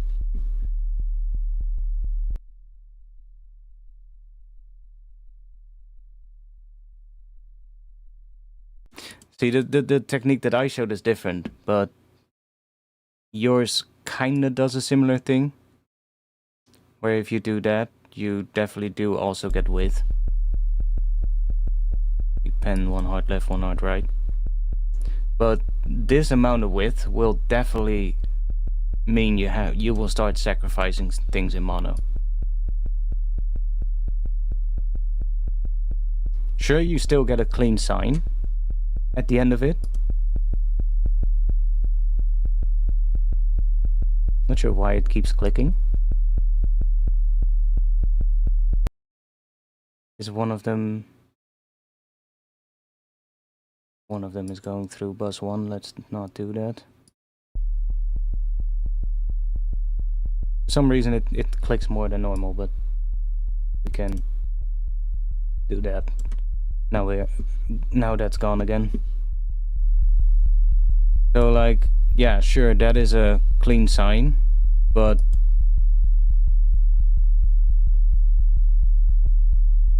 okay, you're not losing volume in the mids, but there's just too much in the sides. So honestly,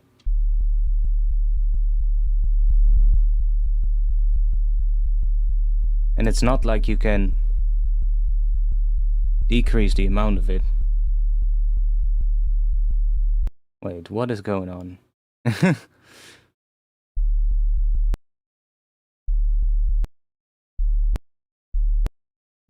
Yeah, see, it's just going from one ear to the other. Like, the only way, I guess, to decrease the amount of width is by changing the phase. But it's pretty...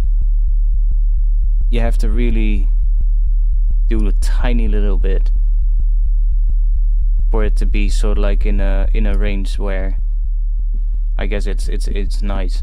Like if you have too much width in the sides and then sum it to mono, it's just gonna sound different. And you don't want to have too much width in the sides, honestly, when you're making a sub. You want to keep it subtle.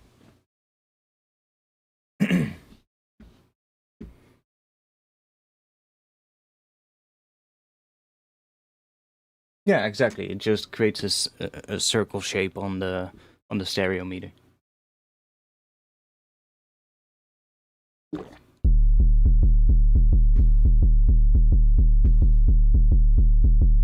But this would be a pretty nice sort of like stereo-ish kind of sub. And we can add a little bit of that as well. And it should still work in mono. See? And this is also pretty wide for a sub, actually. And you have a lot more control this way.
I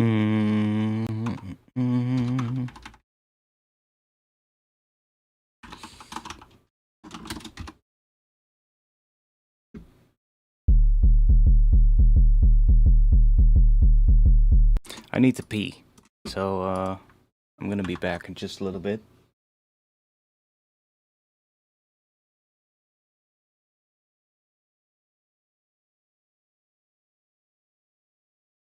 Math ain't hard.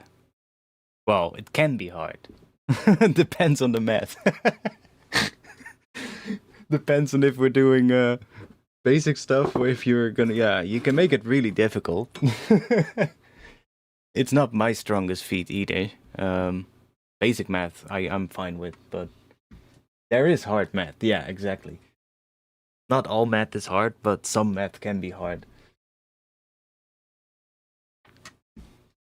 I'll be back in just a little bit. I need to take a piss.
And we're back. What next sound should we make?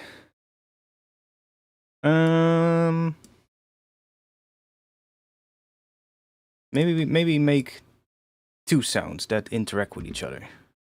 Or interact with each other. I want to make a bit of a weird ARP thingy. So like an ARP synth kind of thingy. But it would be nice to have a bass as well. That kind of plays maybe at the start.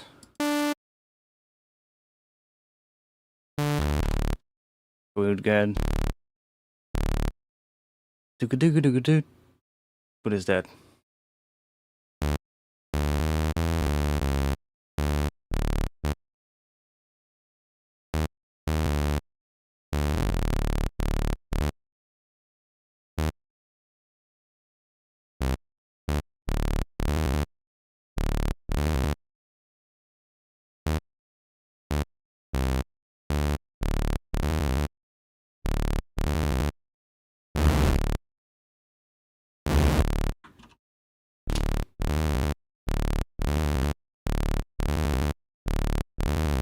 That could work. So then we split those up over two patches.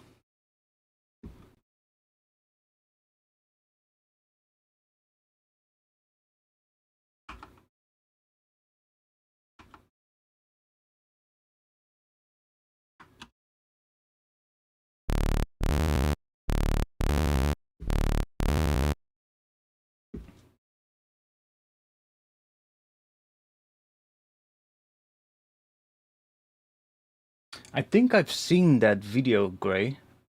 The one from 3 blue, 1 brown. What an interesting username. I think I've seen that video. Let's make these. I should have just made them higher pitched to begin with, but that's fine.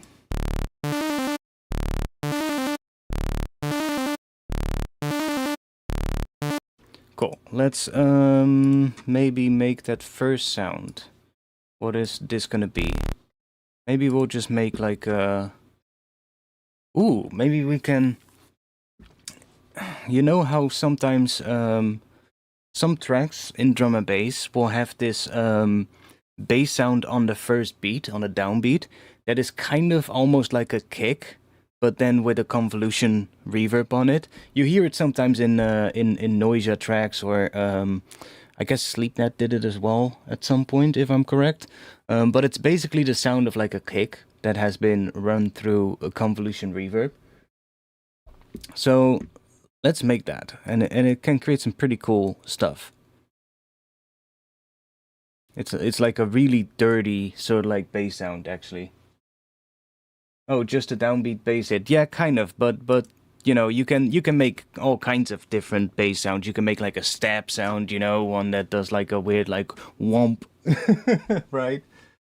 But I usually love ones that are like really fucking dirty. So let's just start that off by making a kick. That's the first part that we need to do. So we do this and do main tuning and just that, and let's do this.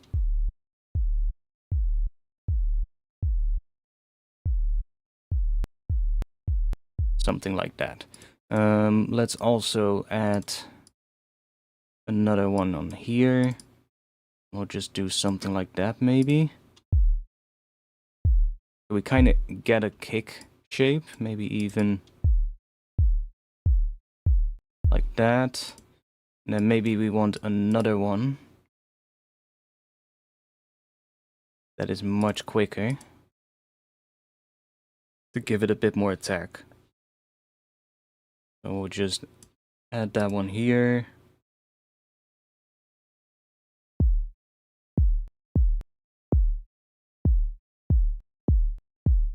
So that's basically a kick.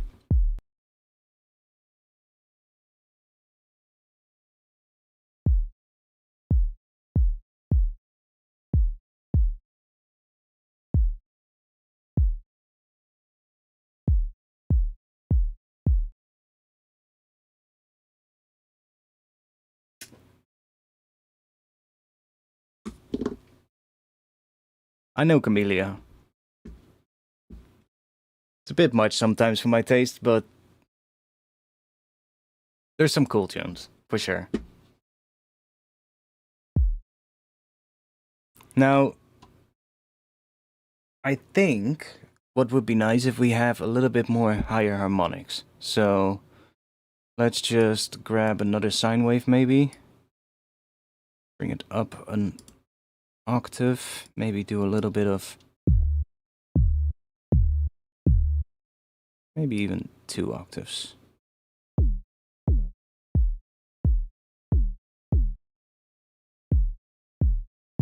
One octave is alright. And let's modulate that as well. So we're just gonna create another LFO shape here. And just... not that much.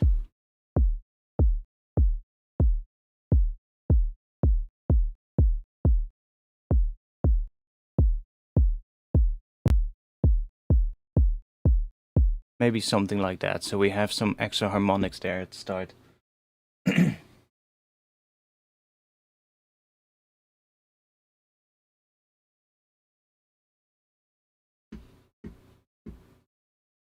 You came from a flower community? What does that mean? A community of florists? Is that what you mean? Let's see, so... I think I want to make the... Yeah, so if we send these to bus 1.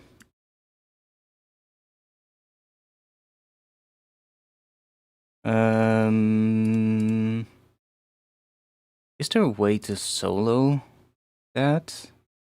You cannot solo these in here. That's kind of annoying. I wish there was a solo button here for the bus 1 and 2. So you could like hear them separate from each other if you're working on them. But there's not, so whatever. It's fine. None. We can do it if we set this to none. Then now we only hear bus 1. And that is running into the main thing, of course. So let's grab the convolve. Now I'm not sure if there's gonna be a convolution impulse here that does the thing that I want.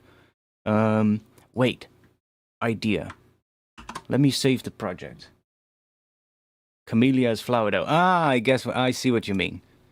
I see what you mean. Yeah. 12. What is it? 27? I guess it's the 28 already. Yeah. But we started this to 27.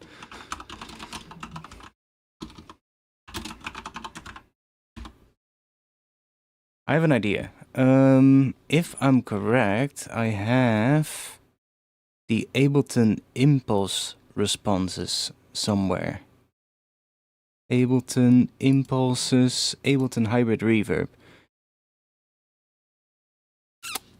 I'm gonna see if this works. Let me do this real quick. In the Serum presets folder, is there an impulse folder? Yeah, there is.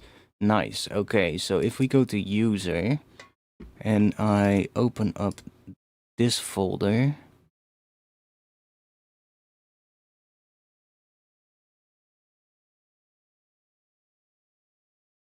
let me copy all of these and then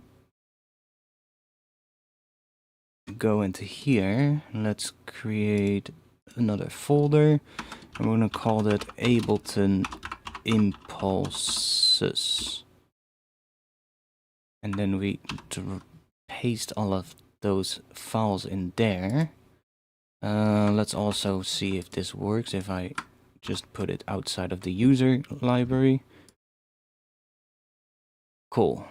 Then I guess we have to restart Ableton because it probably won't pick up that I added something in there. Let me just quickly restart Ableton.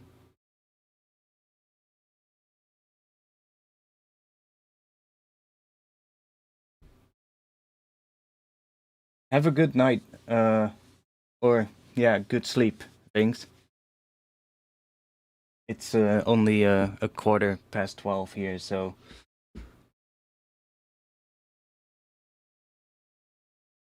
let's open up the project again.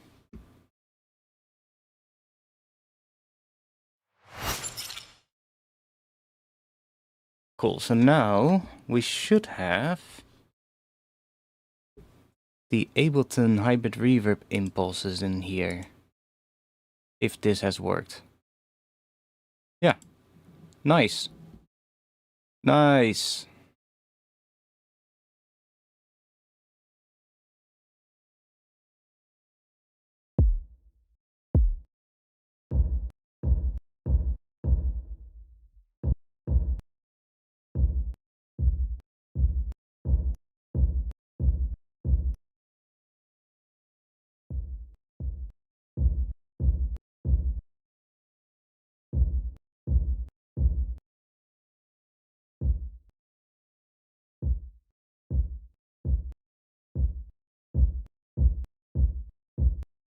Let's just send that to main. That to main as well. Or no, this one. Actually, this one doesn't have to be sent anywhere. That's just for the FM. There we go. Now, if we want to change the volume of this one, we can do that. We can use... Wait, is there no volume knob in here? Oh, I guess this is a volume knob for us.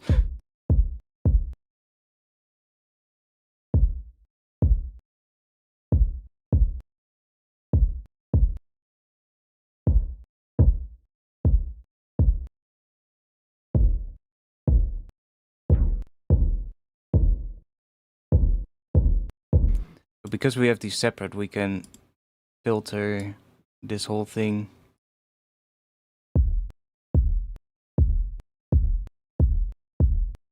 And then on here, and distort it.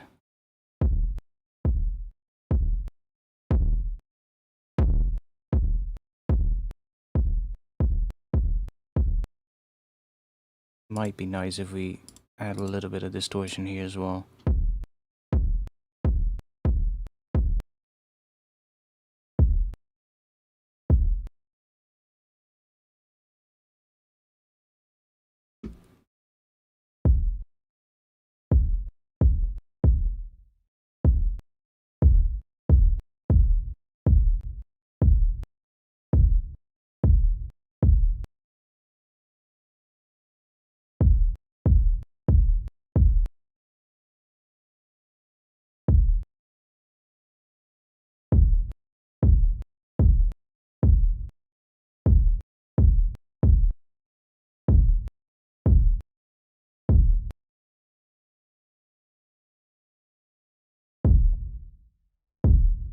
I think Ableton is having its moment here.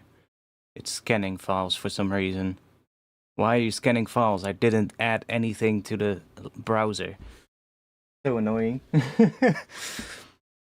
Ableton always likes to randomly just start scanning shit. And then the whole DAW starts lagging.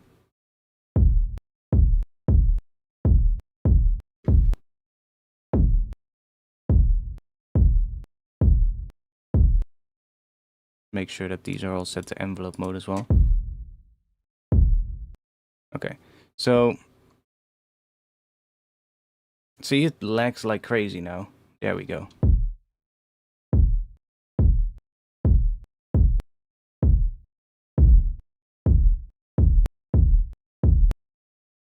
So if we distort just this layer, what happens?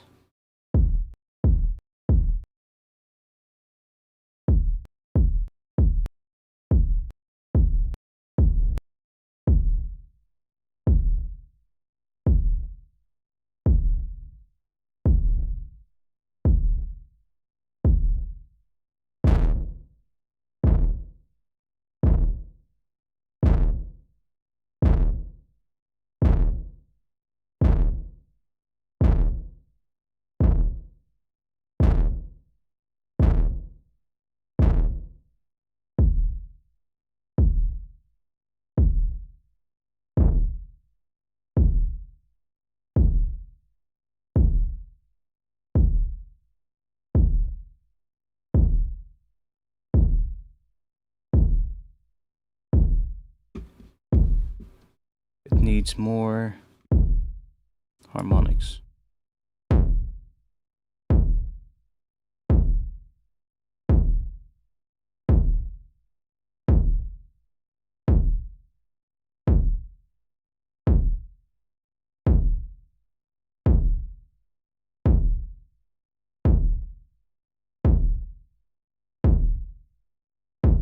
Oh wait, that's not doing anything. My bad.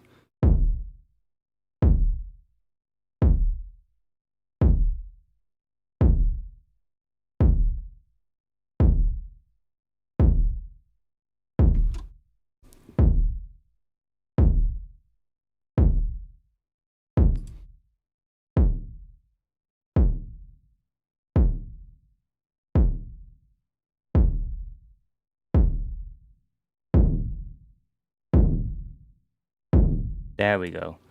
That kind of sound as if you're literally kicking a fucking box or something. That's the sound we want. And then you can use some EQ afterwards.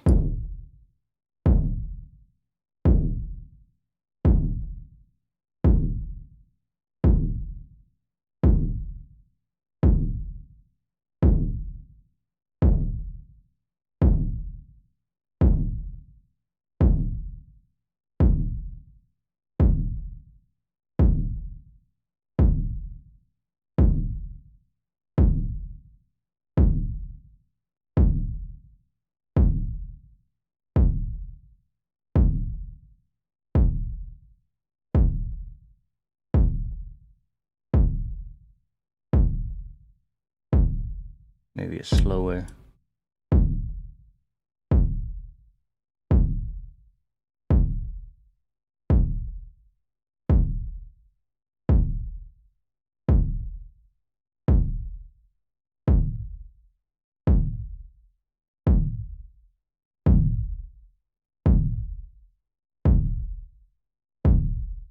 And what's really going to change things now is the impulse itself and the size here.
Still sounding a bit weird though.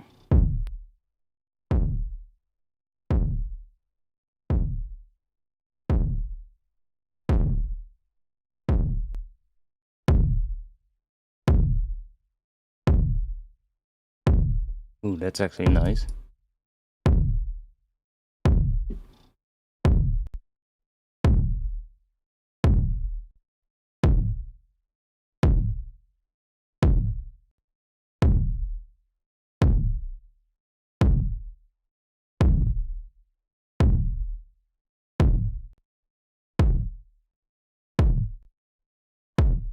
The early reflections are a bit much, or a bit not what we want. Maybe a hall could be nice.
That one is kind of nice actually.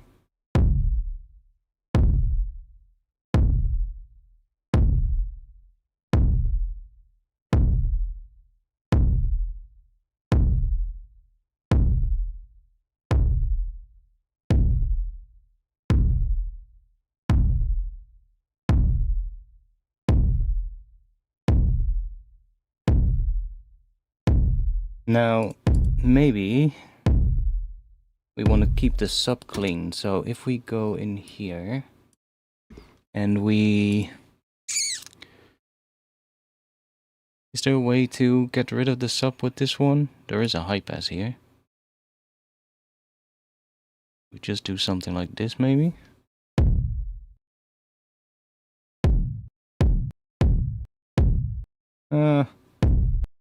It's actually nice with the sub. I guess we can do a sort of like a fake sidechain with this as well. If we do use one of these or just make a new one and drop that on here. And then let's go that and bring it down. I guess 50 minus 50% to get rid of it completely.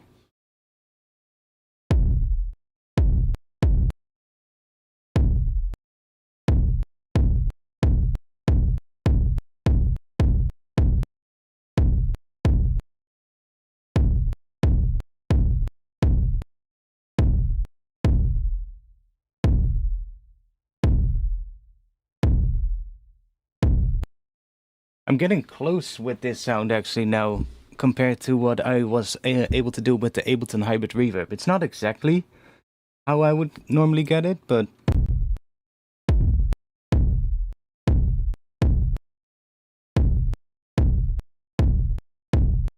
it has a similar sound. It almost sounds like that is not doing anything.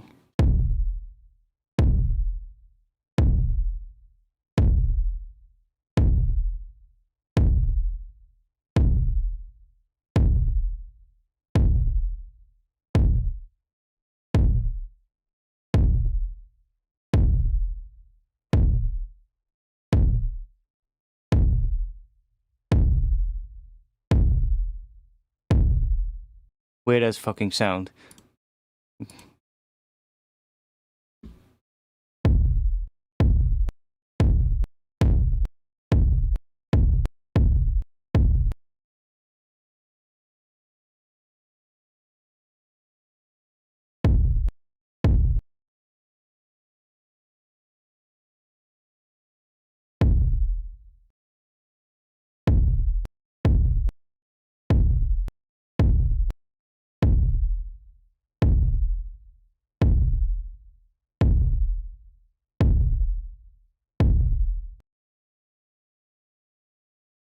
I guess we can even control the length of this if we chuck you down and then map that to there, put it to 50%, and we can use this LFO to shape the. Then we didn't have to do the sidechain now, but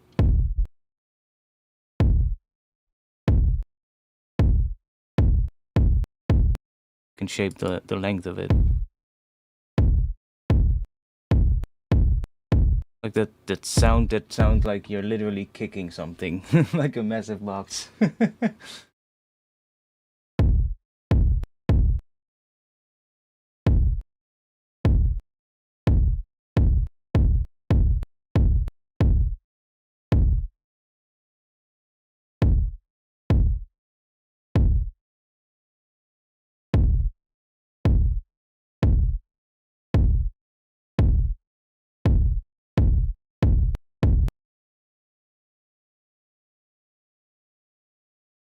Maybe a filter doing some weird shit might be cool in here to change the tone of it. Maybe one of these.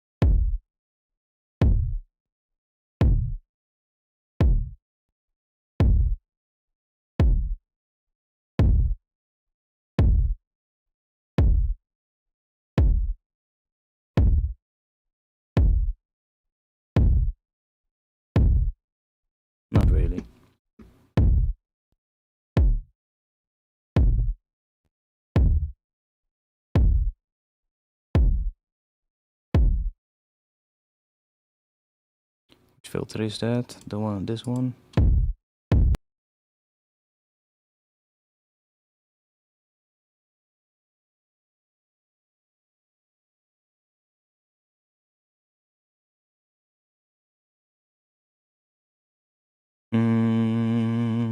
What do we call that? Let's just put it in here.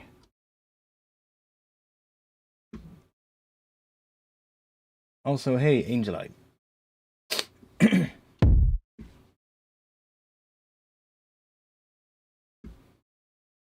I guess from here we could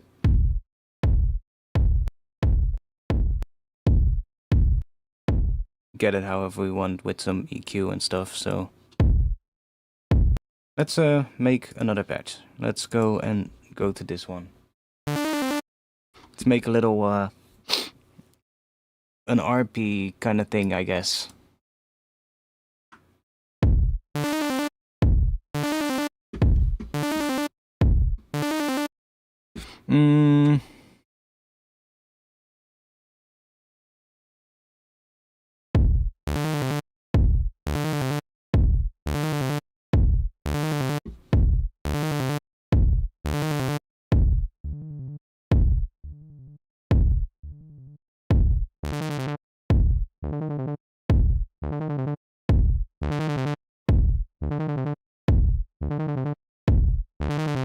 I'm gonna put the MIDI notes down 1 octave.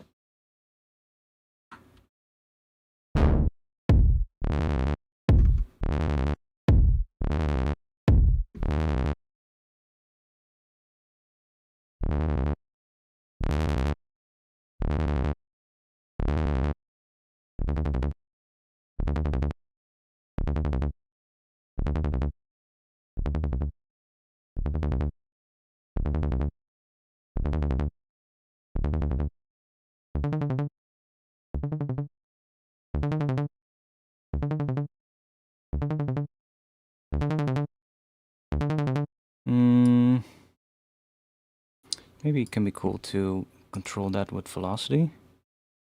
Where's the velocity in here? Node, velocity. So I'm just gonna do this real quick so we get the same thing. Let's loop that and then just do that. So if we now randomize the velocity, or just mess with it a little bit.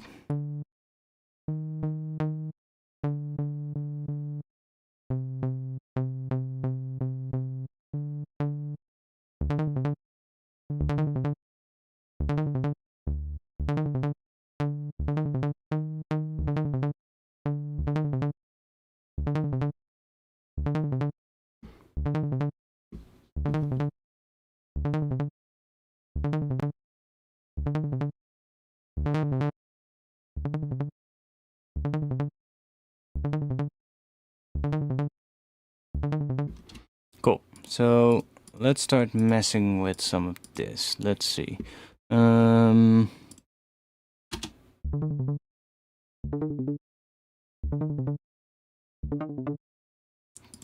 Sure. Let's grab that. Maybe set it to free.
It's nice that we have the ableton impulses in here now, because now I can just add the ones that I like these a lot more than the ones that come with Serum, honestly.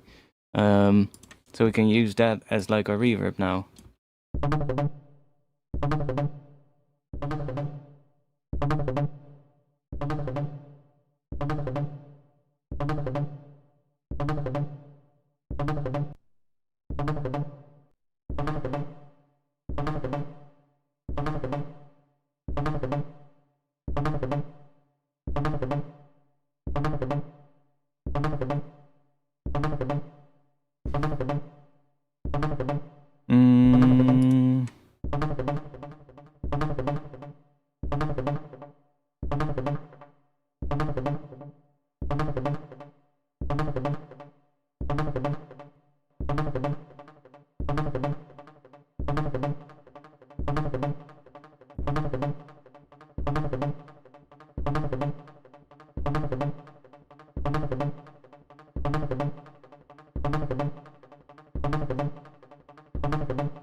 Add some more stuff here.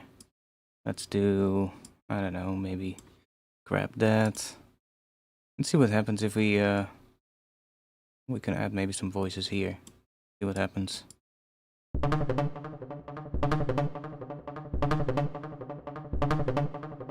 And let's try something from this one.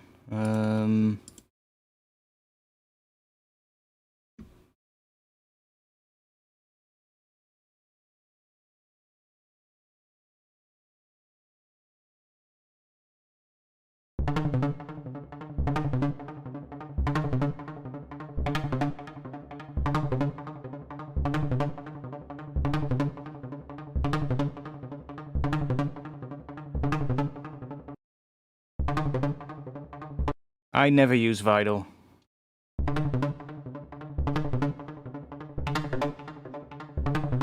Don't really have a need for Vital anymore. I do have it installed, but I never use it. maybe.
Okay, that could be cool to be modulated.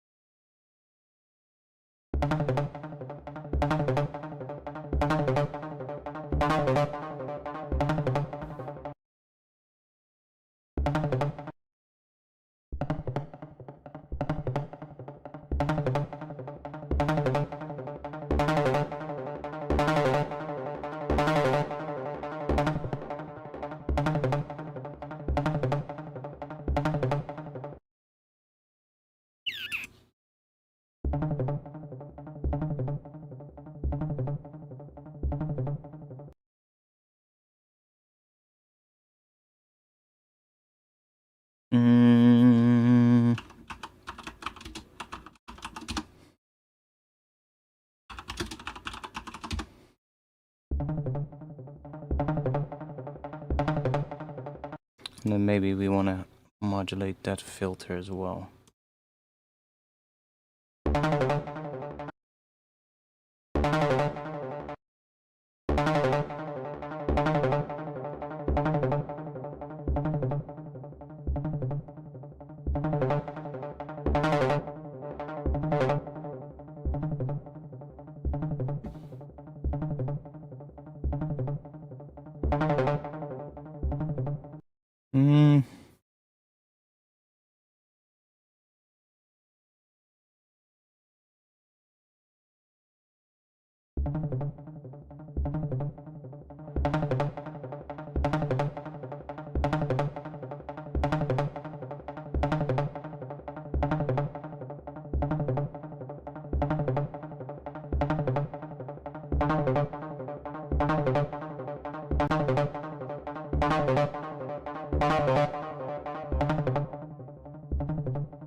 Yeah, I don't mind the 900s actually. I'm pretty much used to them as well.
What happens if we use FM instead of...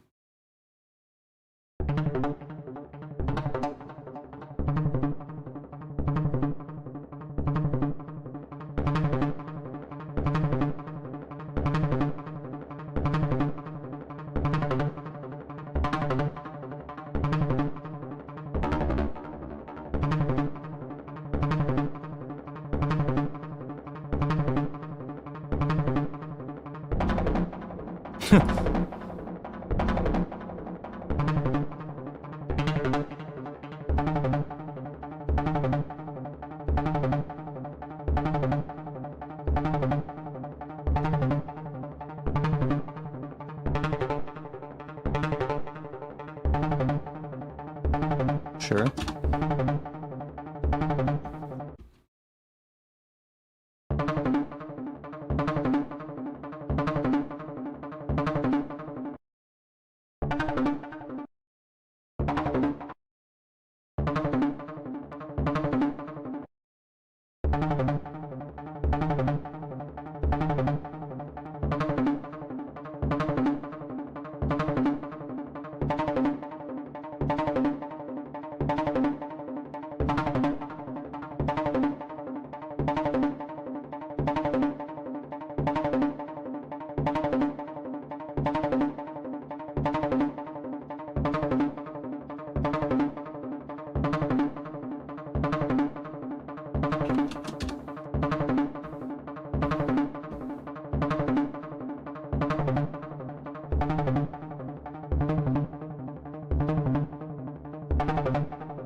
Weird ARP sound.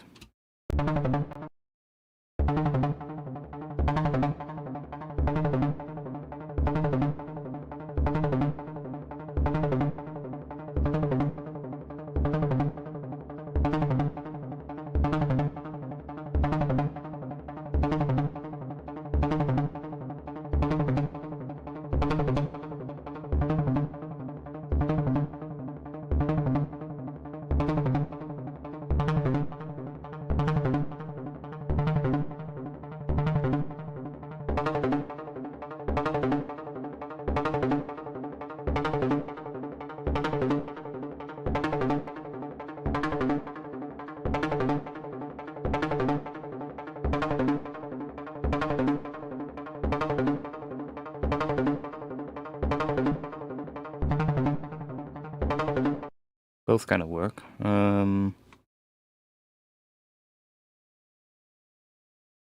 We can do that as well, right? Yeah. Set that to 1, and then doing that,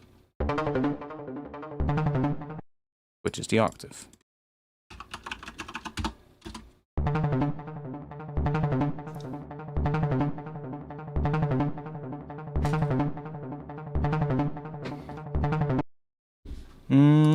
I'll save this one because it's kind of a cool sound. We'll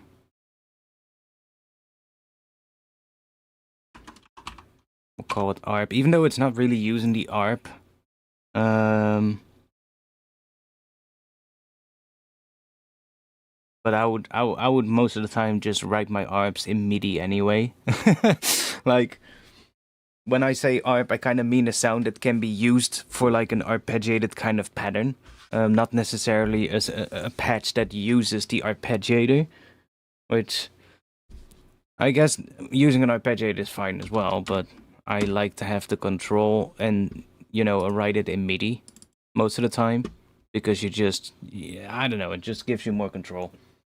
Arpeggiators are great for, like, I guess when you're just, you know, looking for ideas and stuff. It can be a good way to quickly generate something that sounds cool, but most of the time I find it's much nicer to use the MIDI instead, because you can just change anything at any point of time, you know? Just have a lot more control with that. You know what? Let's also put the delay on a macro, because I might not always want to use delay.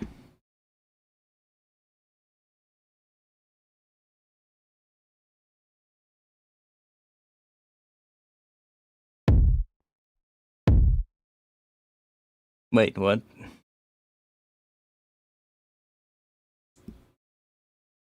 Oh, I did it on the fucking volume. Remove macro, reset. Want to put it on here. I thought I put it on a mix, but let's just keep that at 100%. Why not?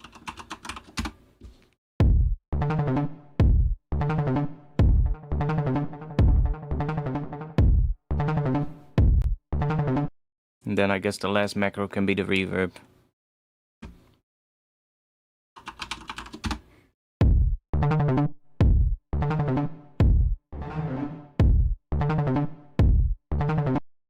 Let's resave that.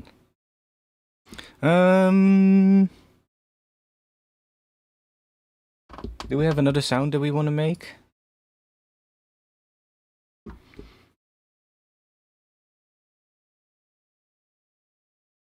Anybody in chat wanna know a sound or wanna see me make a particular kind of sound? I'm kind of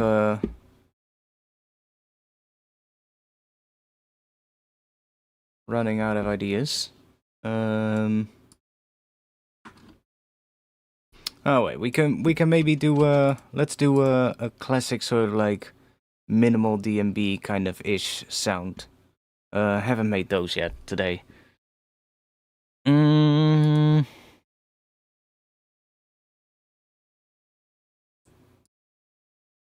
Yeah, let's try that. That might be cool. Let's start with a sub. And let's grab... I know there's a couple of cool ones in here that might be nice. Like this one. It's kind of cool.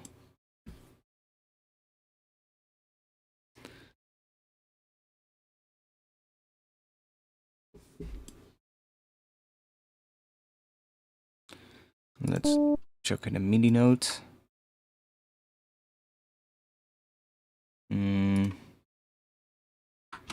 Let's just do that.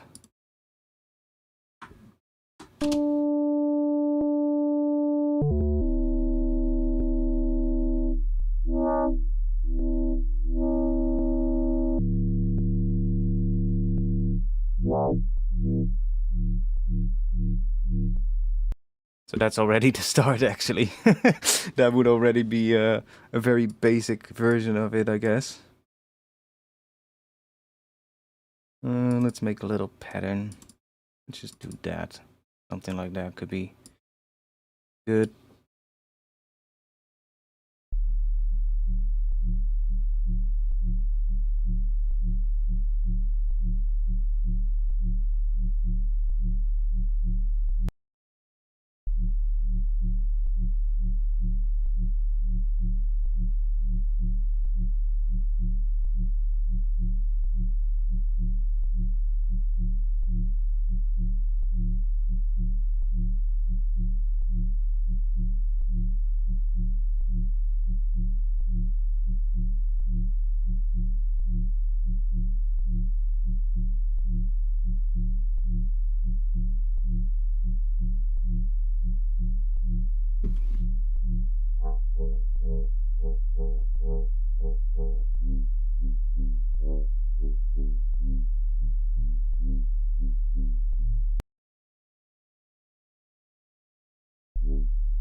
Do we want to have this on the level as well? Might be good.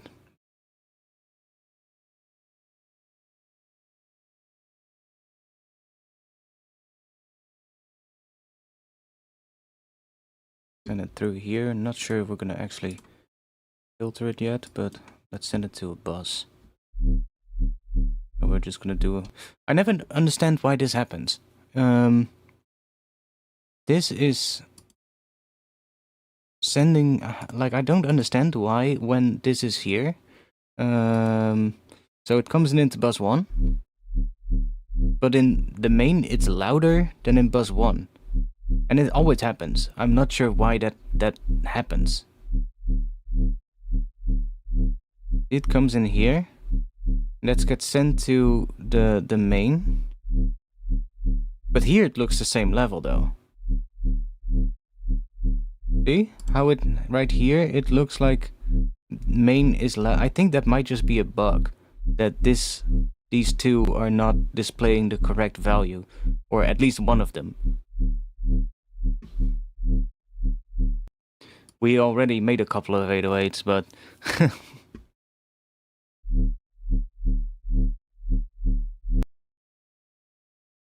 let's see. Let's try out some.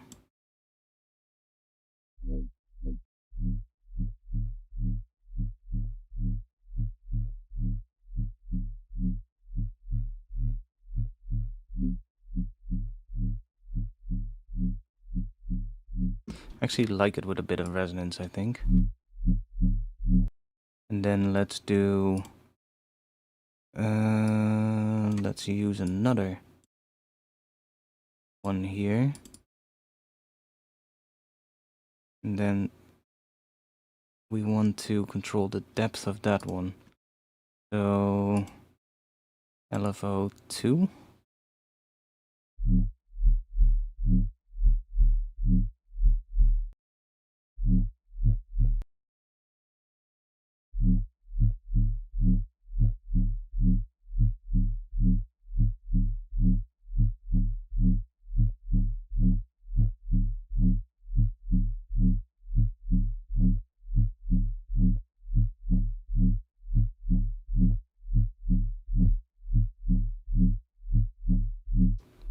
Bit subtle, but that's usually what you want these kind of bass sounds to do.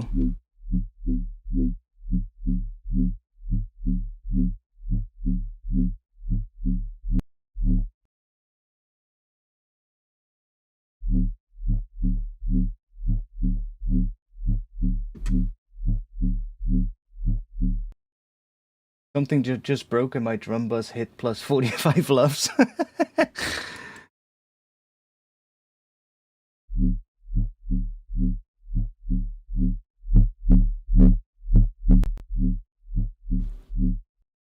So these bass sounds are actually pretty simple to make, you know, you usually don't really need all that much, maybe just a little bit of width on it.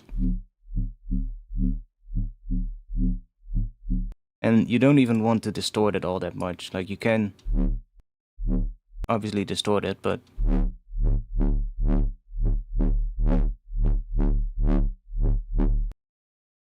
let's set this to a bar as well.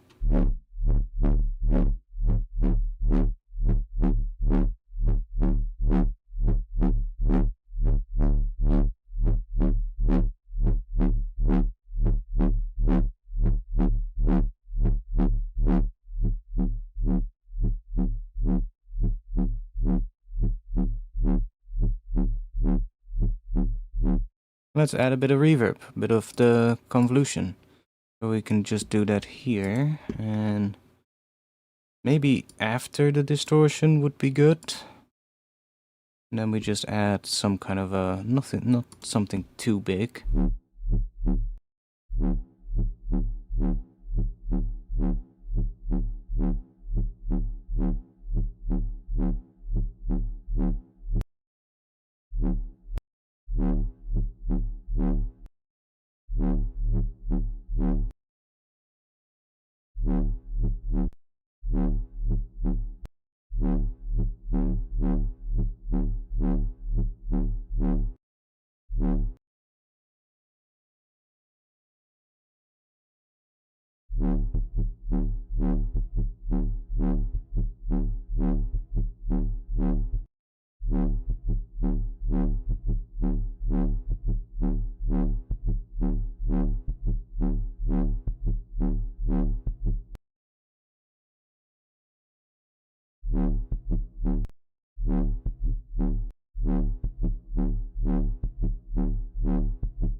Probably want to tweak that with some drums as well, honestly.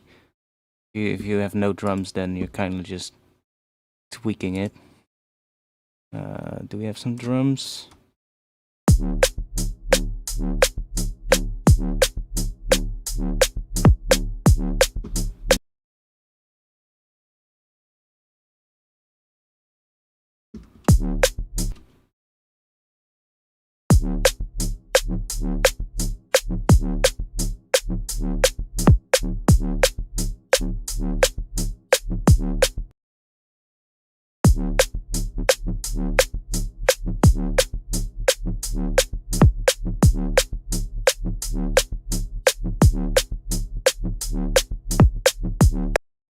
And we could also, if we set this to a bar, we can use this to kind of create some more movement, I guess, on something. What if we use another oscillator? Let's just grab, for the easiness of it, where is it?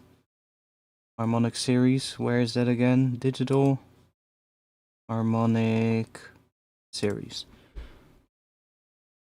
And we use another thingy here. And then where do we want that? Maybe somewhere here in this area. So let's bring this up here for now. Then we just chuck that on here.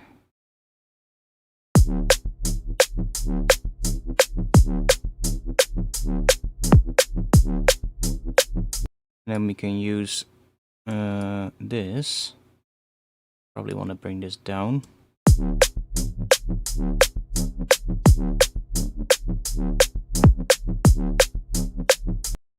And then maybe we want to put it on here as well.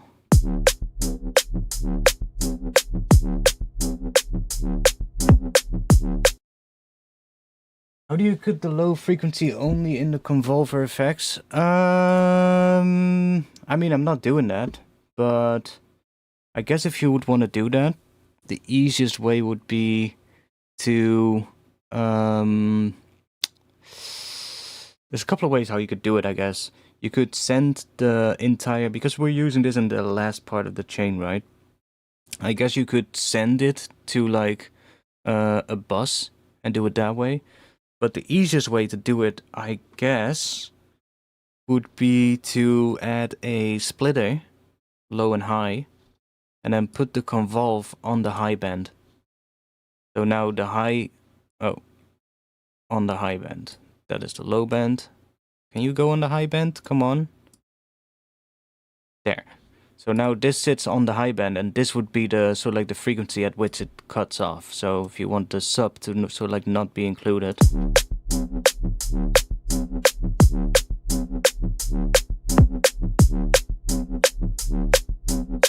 Now basically the convolve is only being applied to the high band here and not to the low band.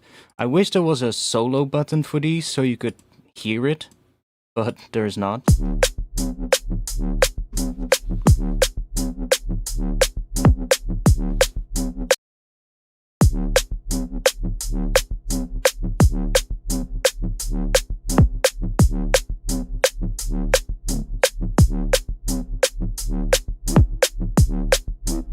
Ooh.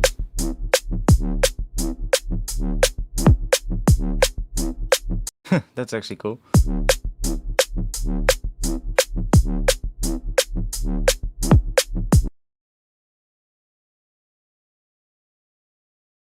Can we not move that? That's stupid. We can move this below here, and it's actually gonna go below the splitter, but we cannot move the splitter itself. Huh? Is that another bug? Why can we not move the splitter?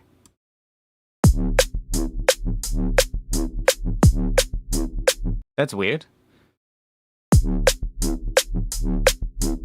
But yeah, we can just...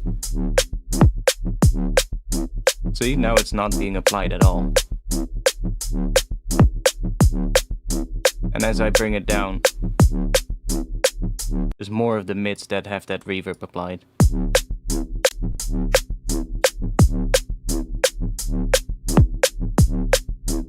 So that would be the easiest way to do it. I am gonna put the distortion before it, and maybe we'll add another distortion afterwards.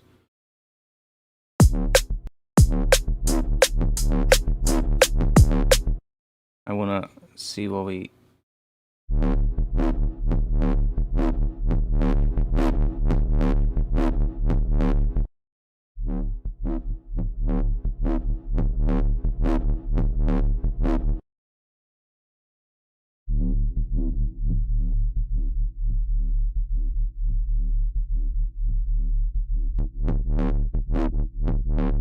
But that will cut off the reverb, of course, so that's kind of not what we want. I do like the distortion, just not on the entire sound. We could try modulating this.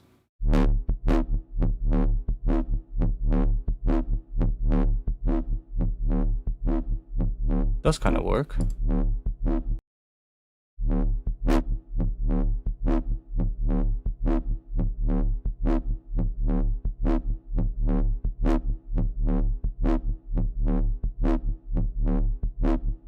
Other thing I was thinking of was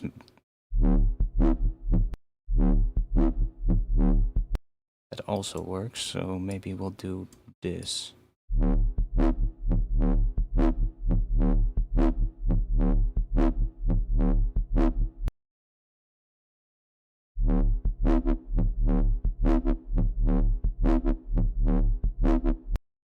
It's actually an interesting patch. We could even maybe fine-tune this higher one, see what happens. Gives it like a weird, so like...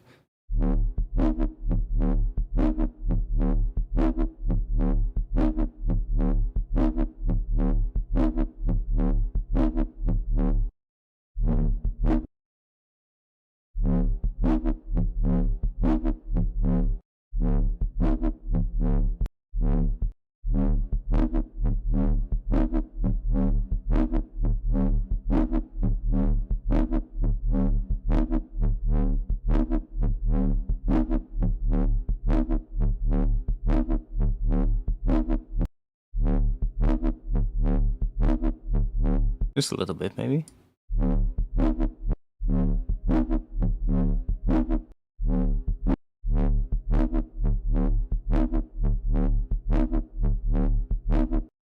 Okay, let's try...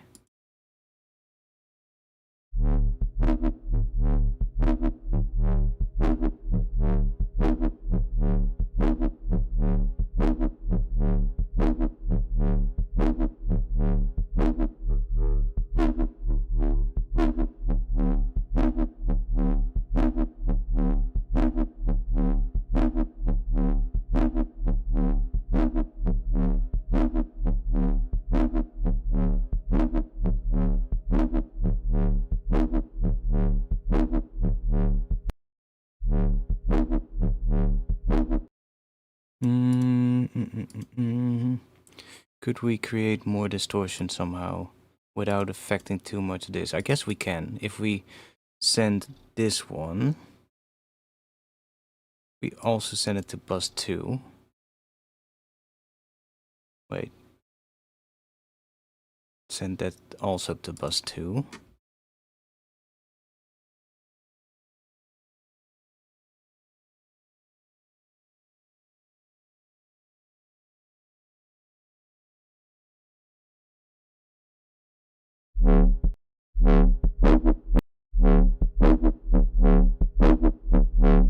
Can we copy this whole thing? No, we also can't do that. That's fucking annoying. We can create another splitter, yeah. Really looks like the splitter thing is bugged. Where you can move it. We can move what is within it, but not what is here. And it's not because this has to be the last in the chain, because we can actually move this around. So, interesting. Like, we cannot... Oh, we can copy... Copy effects bus? That's just gonna copy everything, right?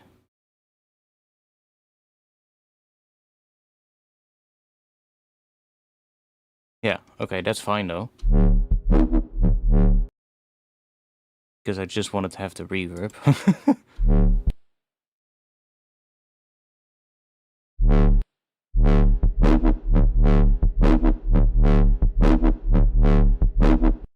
And then maybe... Let's see. Let's high pass this one maybe?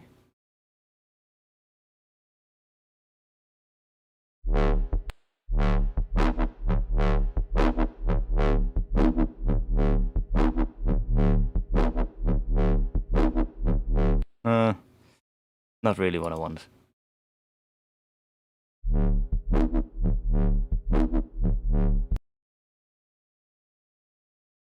VFX bus. There we go.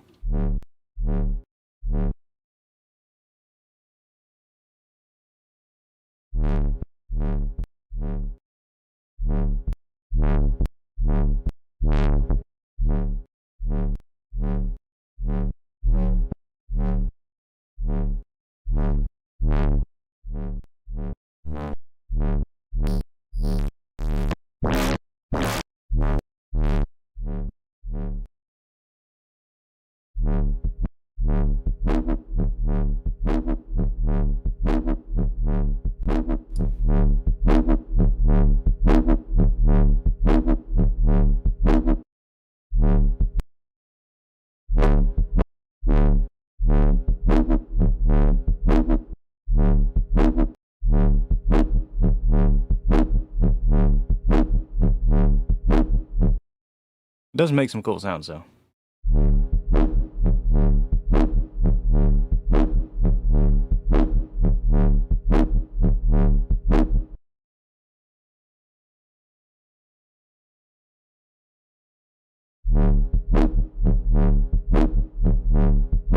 Oh wait, the LV1. What if we chuck that on here?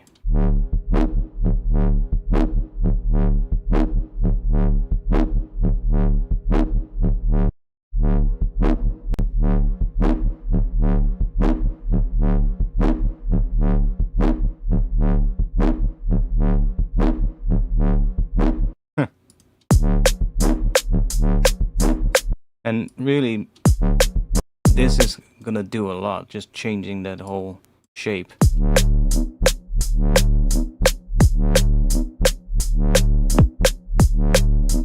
Just changing the rate of it is already gonna change it a lot, but...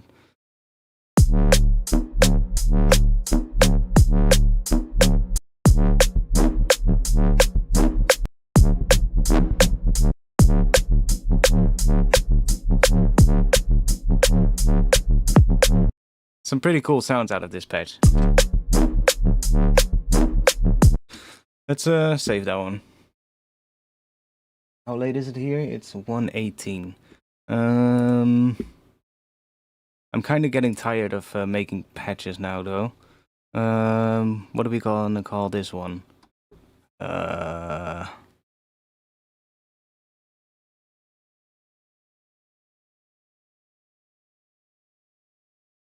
I also needed a drink.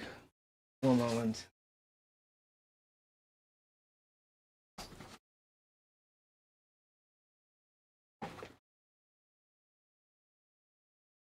What would we call such a sound? I guess a whoop, because it's kind of more like that. It does kind of a whoopy kind of thing. Let's do that.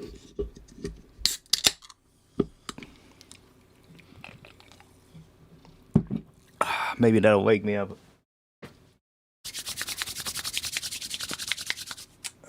Somebody said something about 808s, right? We already have made a bunch, actually. We made a couple of sounds that could go for an 808. Was it this one? This is actually a nice sub for like a drum and bass tune.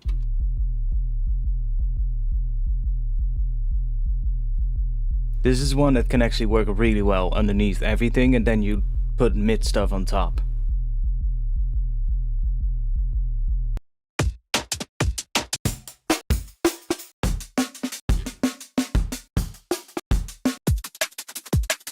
Right.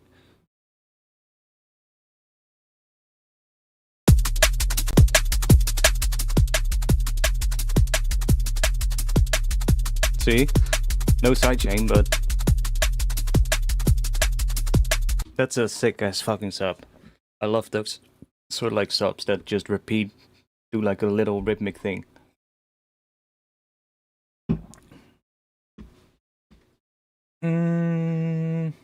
Anyone has an idea?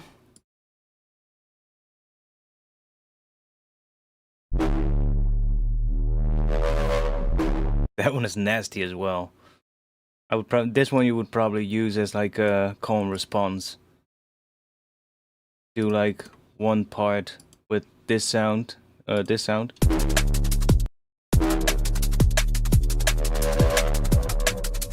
then do something else after it.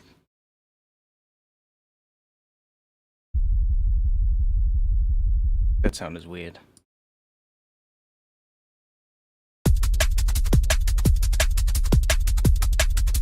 Good work though.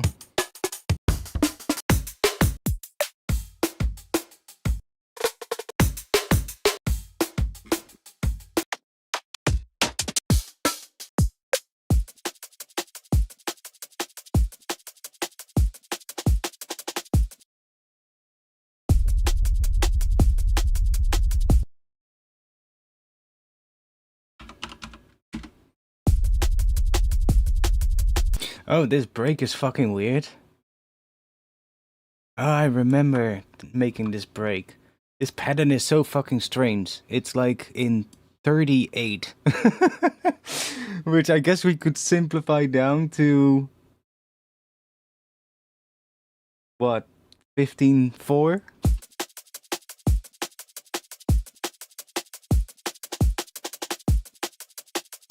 Such a weird pattern, and I made another one that is like the same thing, but then it repeats after 29. 8 notes, I believe.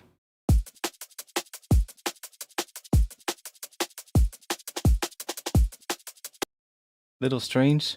Maybe nice after this. 28. 8 notes. You can do some weird time signature shit.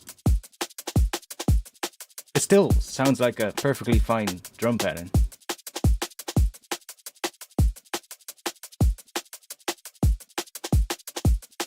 Kind of gives me the whole Noisia vibes immediately. What is this one? 7/8? Oh, that's the same thing as what I just showed.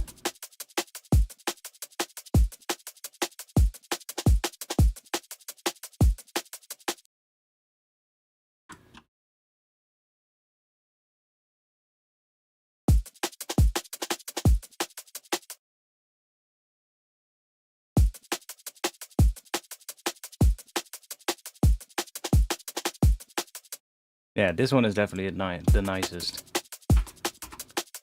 Like that. Love weird grooves. Sound effect or soundtrack kind of thing. Not really feeling that, to be honest. To make pads.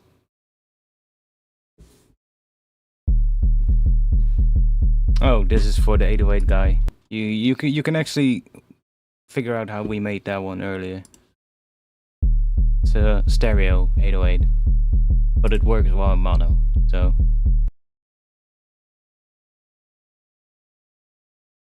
I guess this one would work with that drum pattern as well.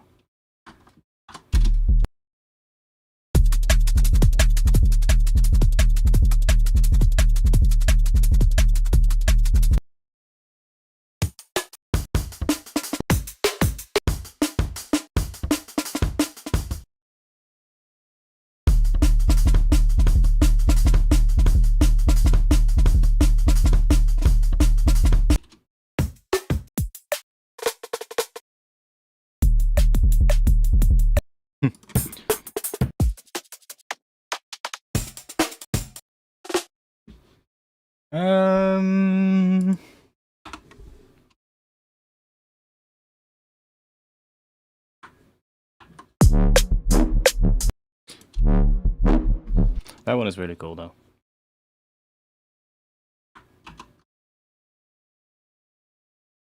What could we do next?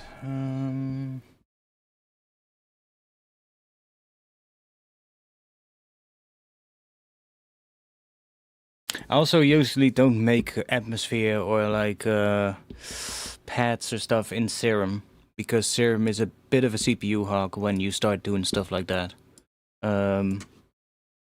Like it's look, we're at 2% CPU when nothing is playing. But with Serum, I don't know why, but it's just, it makes the CPU go like crazy. Pretty quickly. I mean, we can just make something real quick, see what happens.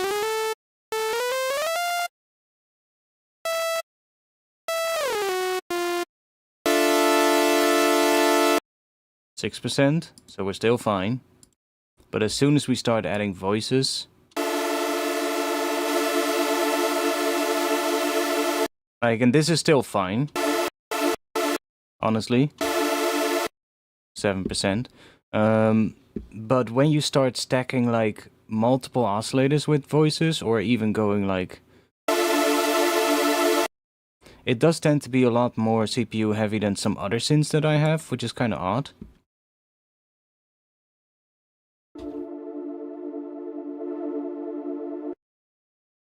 And it gets even more apparent when we start using like slower release times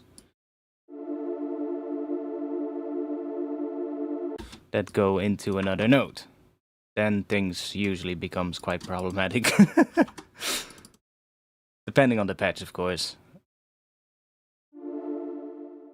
D to, what should we do? D to A sharp?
I mean, now we're at it, so we're just gonna make some atmosphere.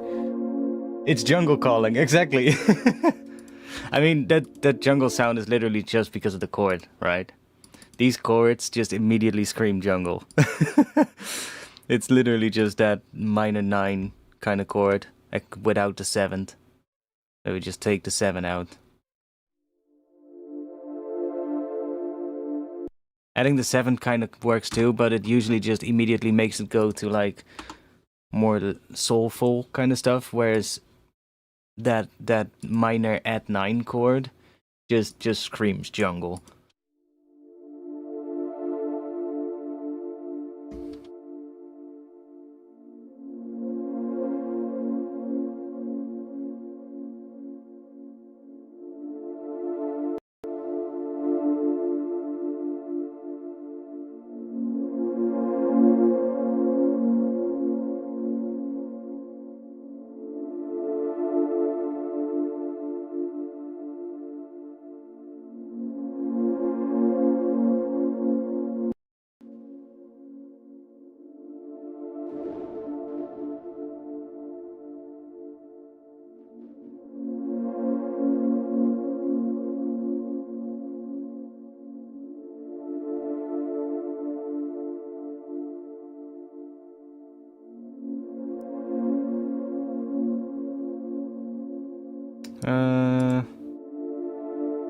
Which one was the one with the different modes? Oh, this one.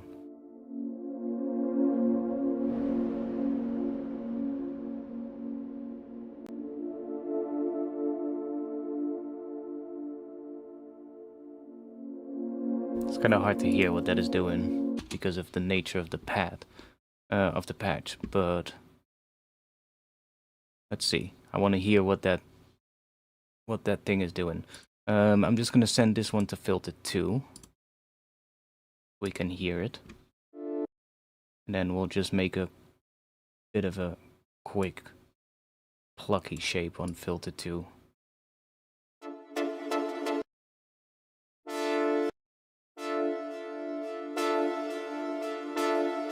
So we can actually hear what our reverb is doing.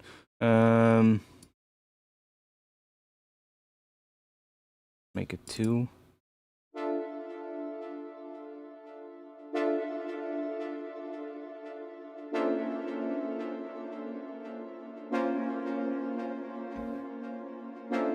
Like for this, I probably wouldn't even want the long release time if we're going to make a patch like that.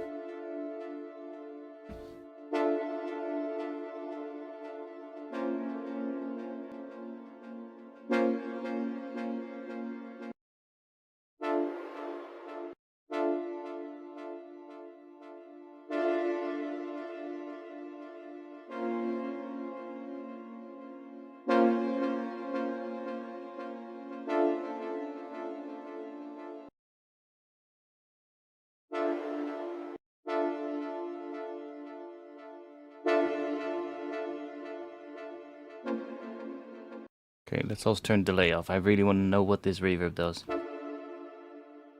Okay. That's also annoying, that when you change the mode, it does that fucked up sound. You have to wait for a bit.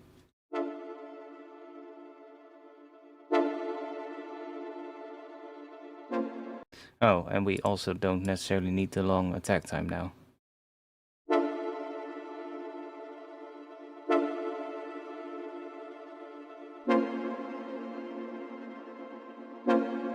But this space one seems to be pretty good for like long reverbs.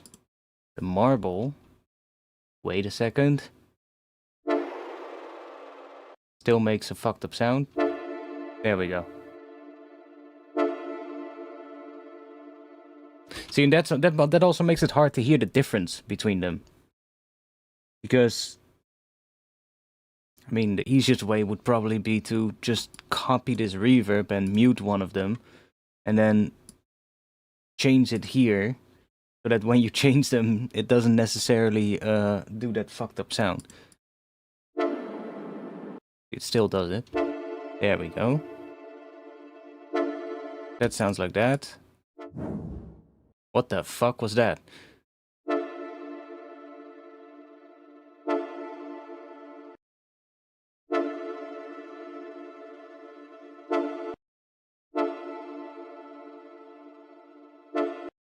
Okay.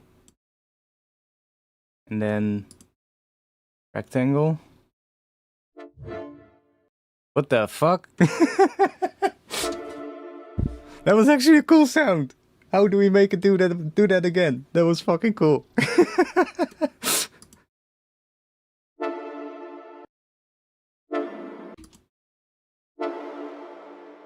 What?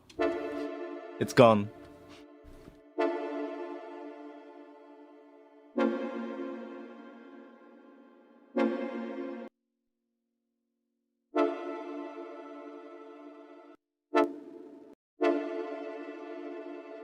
Space seems a bit brighter as well.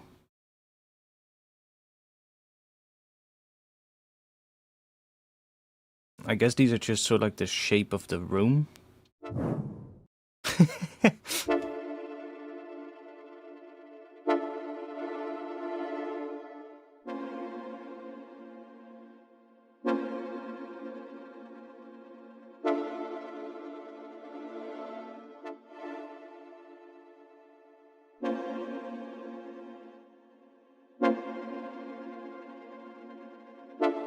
This nitrous mode is kind of nice though as a reverb. That's one of the ones that I like most from the new Serum reverb. Ah, okay, so that's more for like really short reverbs.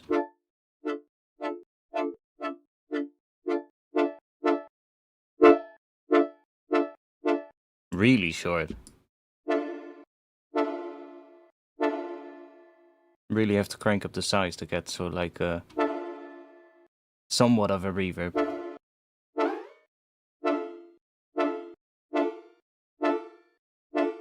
Makes some nice cool resonant sounds though. Kind of similar to what you would get if you use like a really short delay. Which makes sense, because a reverb is basically just a delay.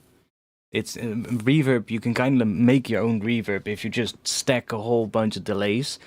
And then diffusion is kind of what you get if you set those delays to sort of like different timings. Then it sort of like starts to get more diffused.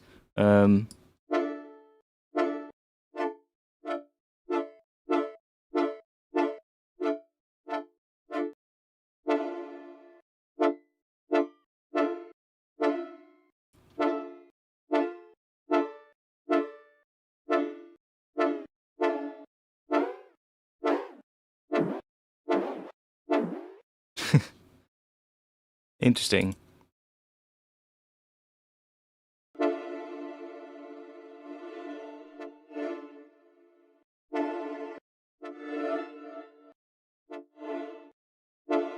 So it does do that again, that sound, if we change the diffusion setting. So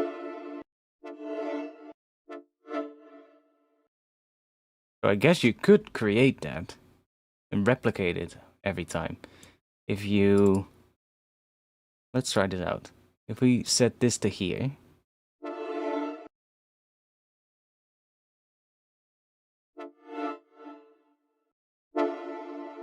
Huh, no. I hope that it was gonna actually do that every time then. That would be cool.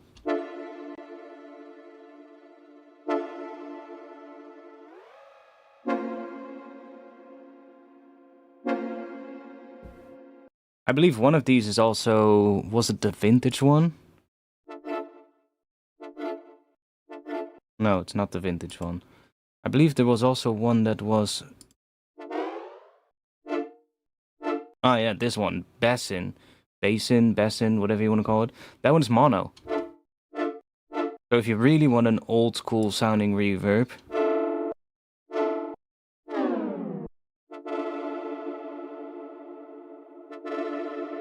you can use this one.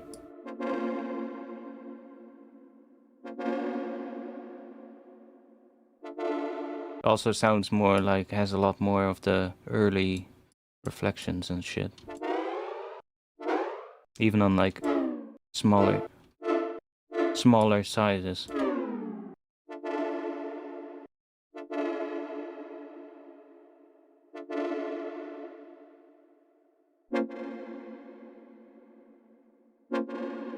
Like there's no pre-delay, but it comes in after the main sound.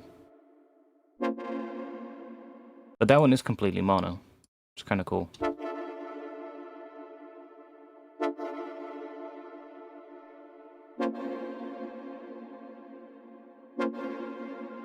I mean, this one is doing it as well.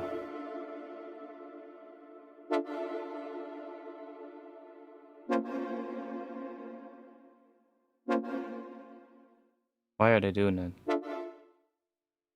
Are they all doing that? No, see, plate doesn't do that. All also doesn't do it. And this one also doesn't. So vintage and basin, I don't know what they want to call it. Those all have that sort of like slower pre-delay by itself, or that slapback kind of sound. Which is not something I always would want. This one sounds pretty good though.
Can you...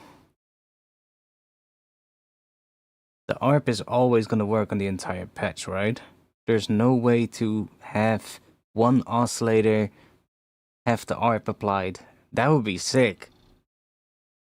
No, I don't see an option that we could do that. Damn, that's a shame. How cool would it be if you could set the ARP to just affect one oscillator and have like another oscillator not do an arpeggiated pattern? That would be sick. I guess this actually works in front of the whole patch, so it's actually changing the MIDI. But it would be sick if you could actually do that.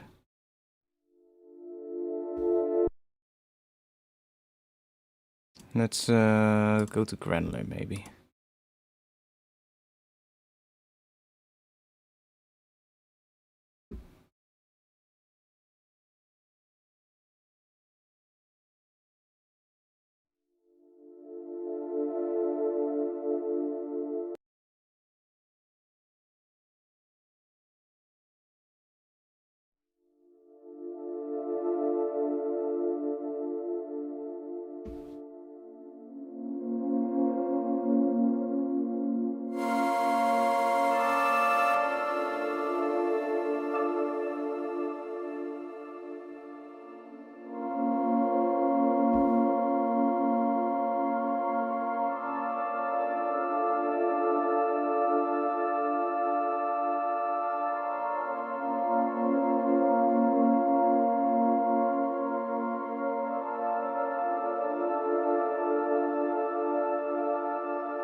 Okay, so do I have a cool sample?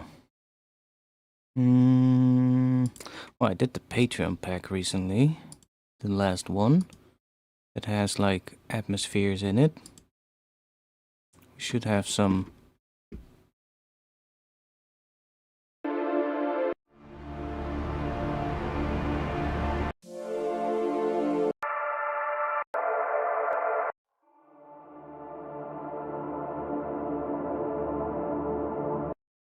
So we just chuck that in here.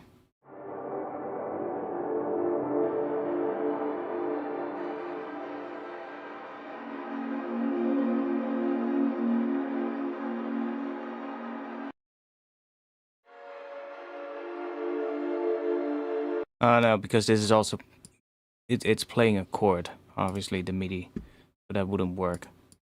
Do we have some cool sounds in here that could be nice to...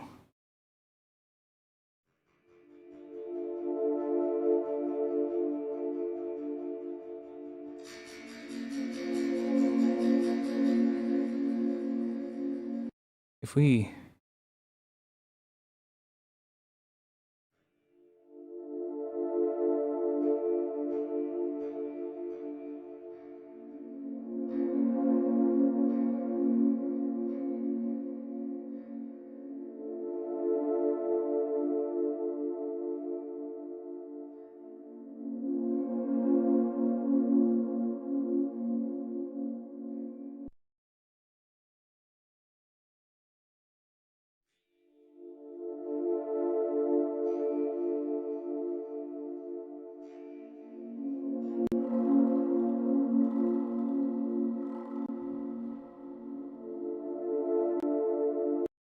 Not as much. Let's just leave this like that.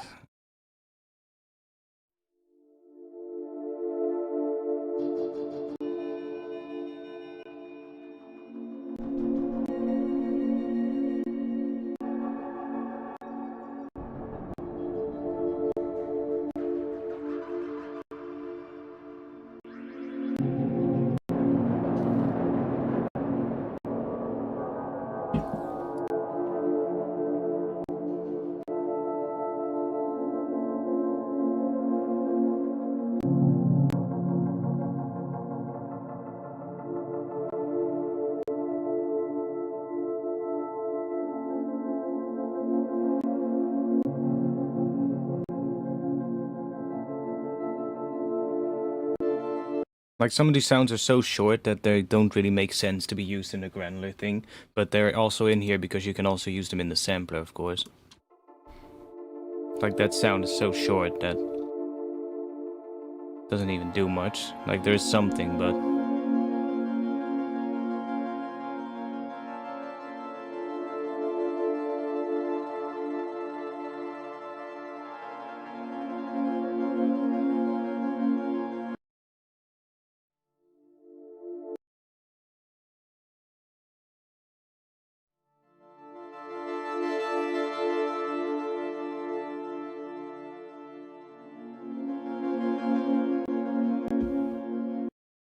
this one I would like to be really reverbed. Can we grab this, that, let's put it at 100% wet.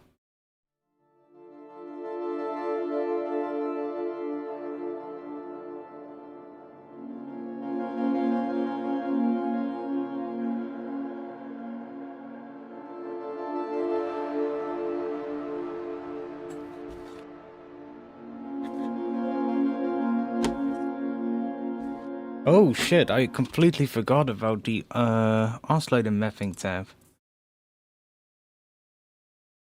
Wait, can you actually do it? No, you still can do it. It just applies to a key range. I guess you could do it in a sense. You could do it in a sense. Oh, that's actually interesting. Now we need to try this out. What if we have another oscillator? So, can we see what notes are being played in here? We can.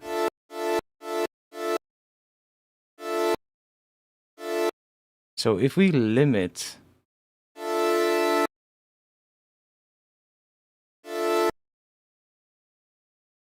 this one to here, and then we set oscillator C the V from that octave, and then we put the ARP here, and then we put some extra MIDI notes in here.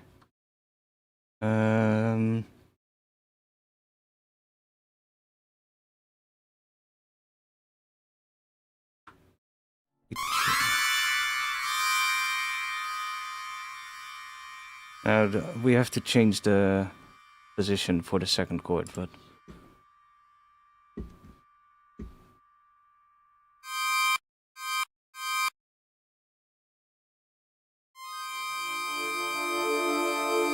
huh? That's awesome. You can actually do it. Can we also select multiple of these? No, we cannot. So what is the high, or what is the lowest note of the second chord? It's G sharp. Cool. So we can go to G sharp. Put this on G. Don't have to do the other ones, but just to keep it clean looking.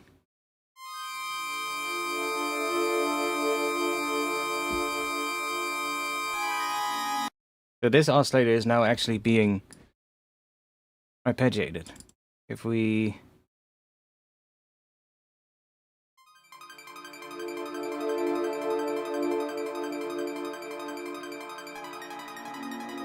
that's interesting. that it's actually possible.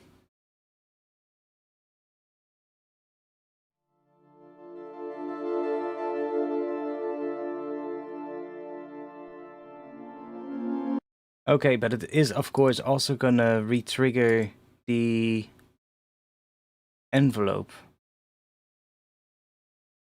for that.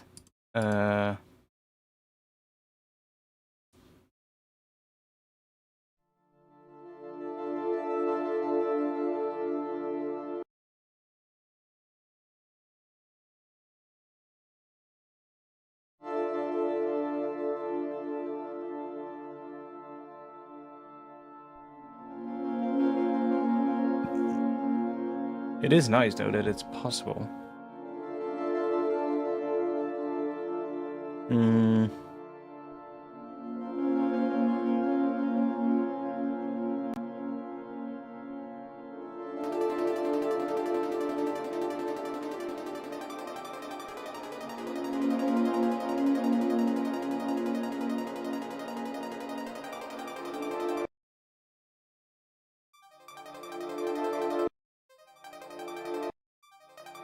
So you would be able to do it actually. Interesting. Interesting. I'm not sure if we want it here, but it could be something that can be quite interesting to do. If you want to have like, I don't know, maybe you're making like a big chord stack, like a supersol kind of chord, and you want to have another layer in there that is arpeggiated. You could actually do that. Now, I would argue it's probably easier to do it in separate patches and just do it that way because you'll have a lot more control. But still, like it's kind of interesting that you can do it.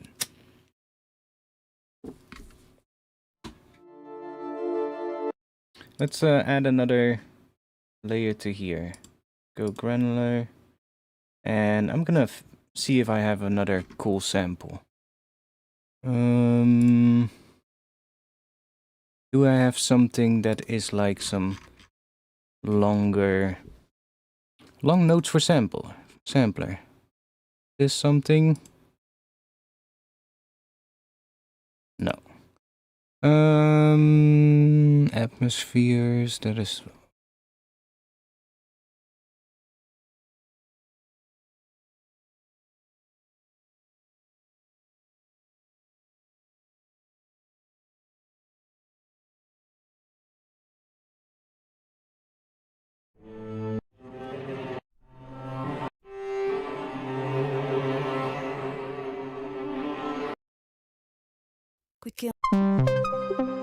I can't sleep.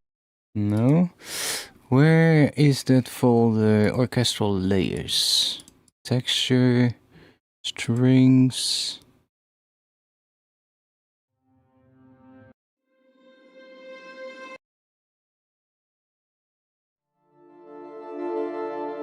Oh yeah, this is of course still arpeggiated. Let me turn it off.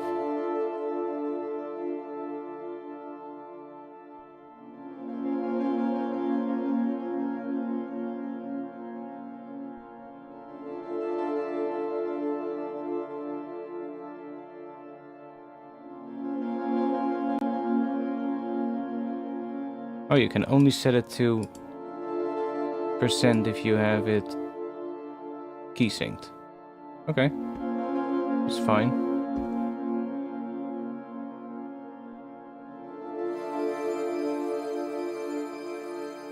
That is C, so that should be the right key.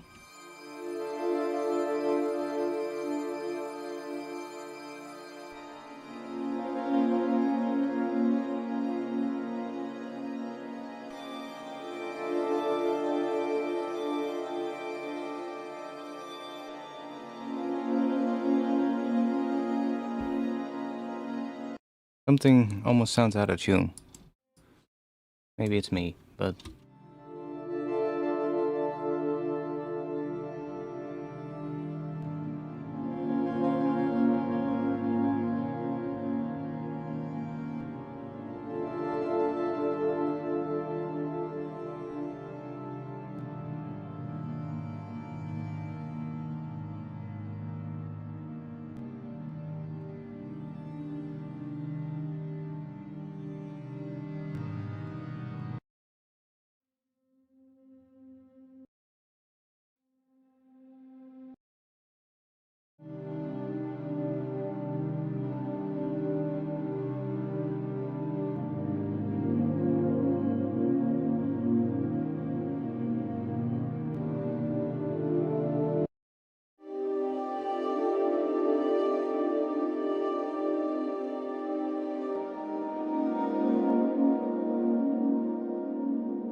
Could also be the sample, of course. Like if the sample has like some auto-tune parts in it, then that will be audible in here as well. Let's run it through here.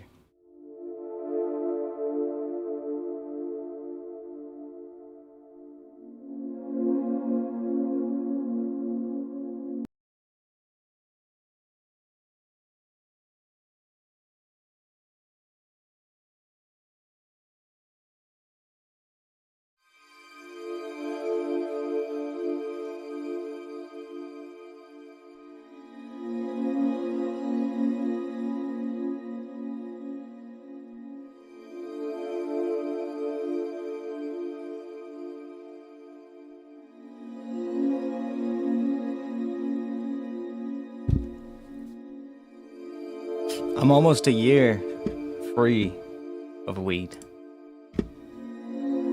I honestly don't even think about it anymore. It's been so long now. I did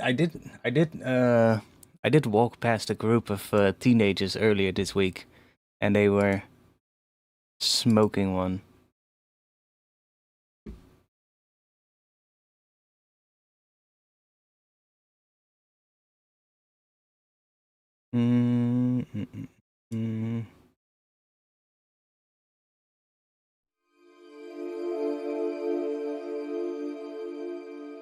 But I was just fine, you know. I walked past and I was like, smells nice, mate. They were looking at me like, what the fuck? But I don't have any cravings or whatever for it.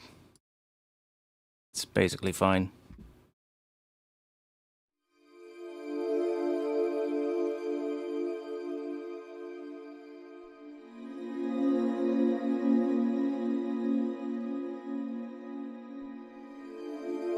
Yeah, it should be close to a year now, I think.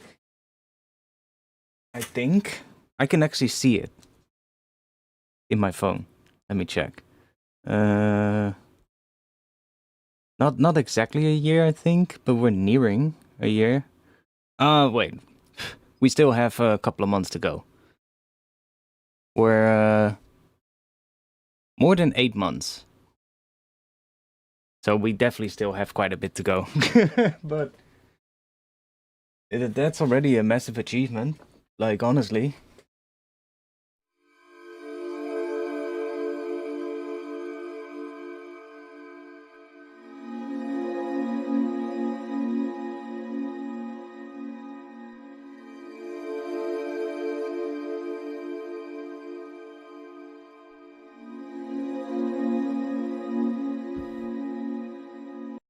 What happens if we... I guess we can change now as well what that top note is doing.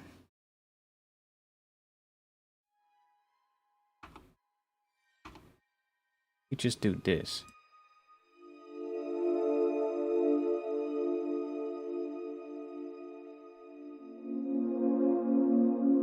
Okay, that doesn't re-trigger, obviously, when we do that. I'm gonna make it to a year, though, for sure.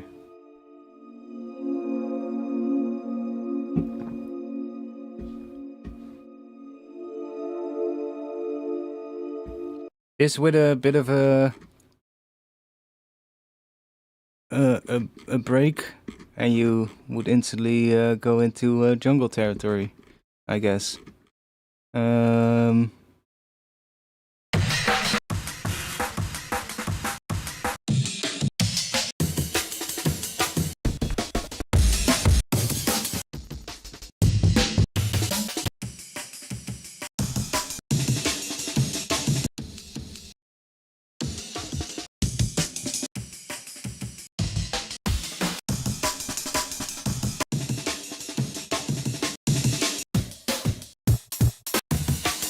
These are all way too heavy.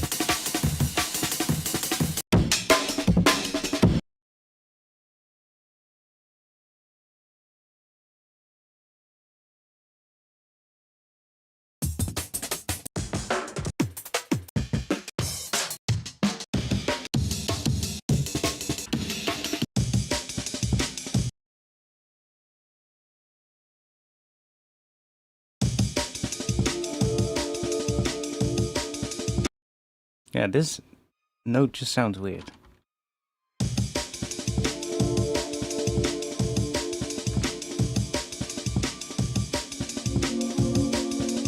Yeah, if we put it on D, it sounds better.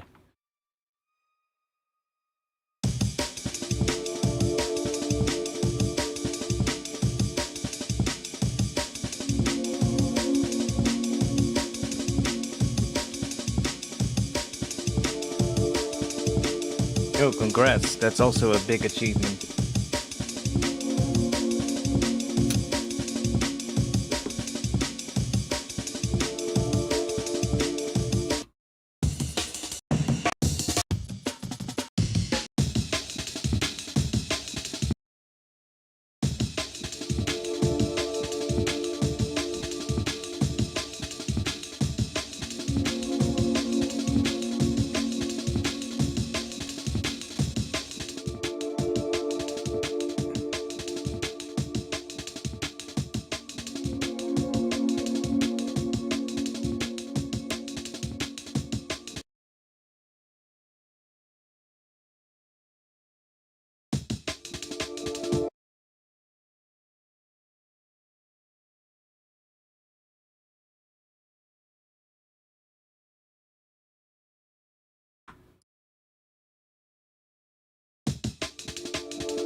Yeah.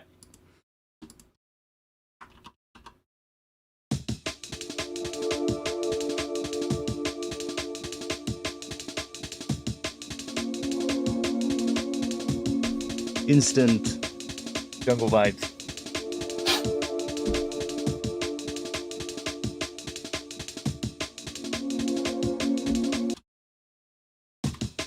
But look this patch. It's literally just this granular thing. I guess it's still being triggered. But look, this is already like this patch by itself is just using like between 35 to 40% of my CPU. And it's not even that crazy of a patch, really. It's 7 voices here, and then we got 3 voices on the granular thing. And that is doing the most, I guess. Oh, not even.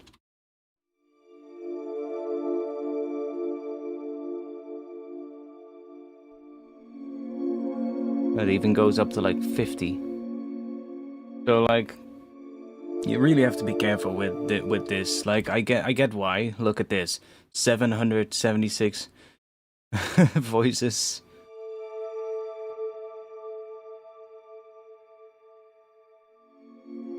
As a max though, like it's using only 80. And goes to 128 of course when the notes overlap on the chord chains, but...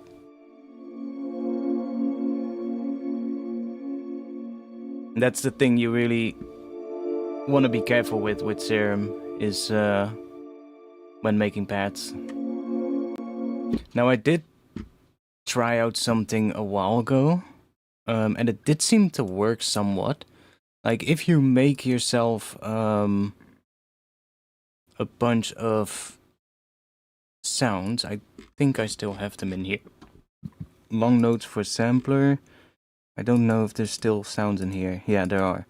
So if you make yourself like the biggest thing is of course is when you the CPU use goes up a lot when you have multiple voices on an oscillator and then start playing chords. But if you just make yourself a bunch of single note samples that have like an oscillator with multiple voices on it, and then you put that into a sampler inside of Serum. So let's say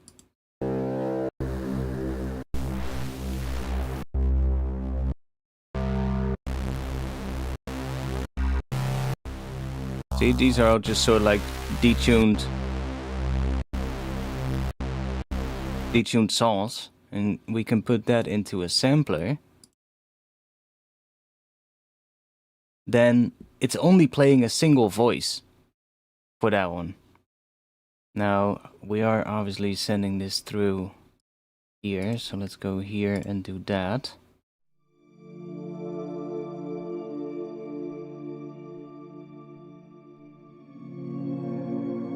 So now this is only playing one voice, but because there's already unison within the sample, it's sort of like we probably want to set this to loop, so it loops as well. But now this already has that same kind of sound, and you can save some CPU if you do that right. I'm not sure right now. I think it's something else that is creating. It's probably the reverbs, honestly. Yeah, the reverbs are doing quite a bit.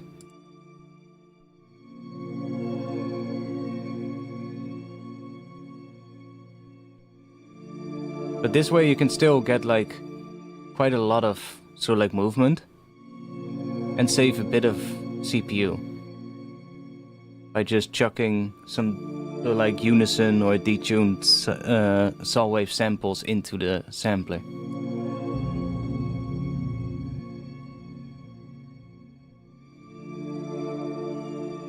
And that way you can definitely make some pretty sick patches in here without getting too much of the CPU use.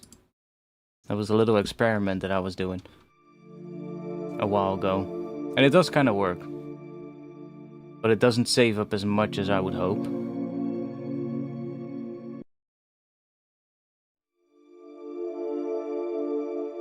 Couple of percent.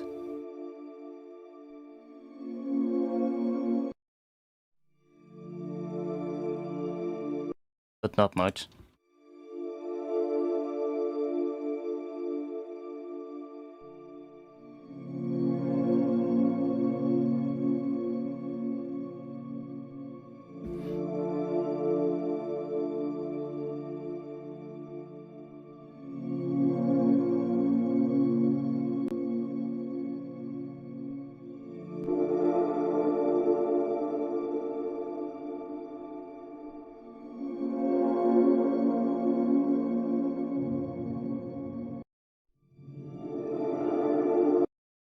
This spectral thing is weird as fuck. Actually, almost never use it, but...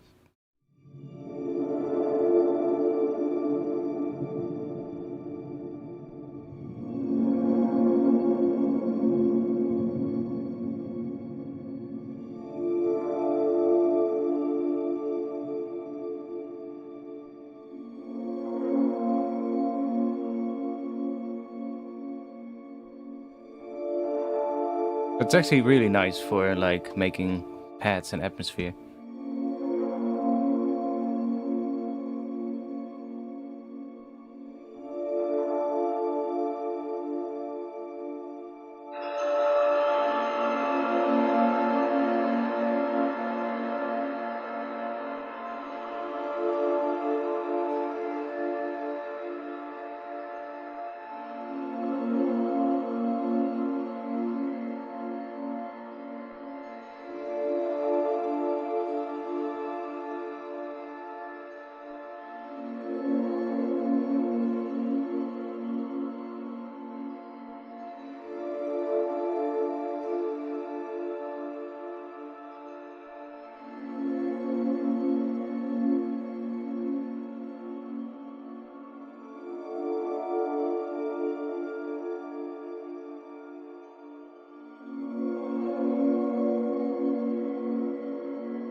Yeah, I guess you can use some for bass as well, but it's also really nice on like making atmosphere.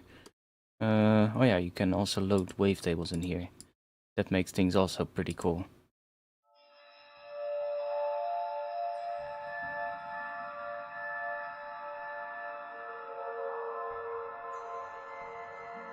You get all those sort of like weird sort of like sounds in there, which is really good for pads and atmosphere. Chuck something on here, pretty slow.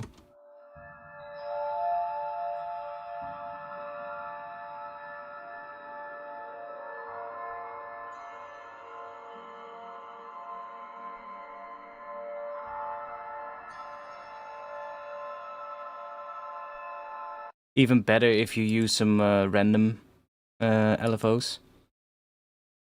That works even better. Set it to, I don't know, 4. Let's use another random one on here. Maybe with 4 as well, or even better, let's unsync them. So they sort of like start moving in different speeds.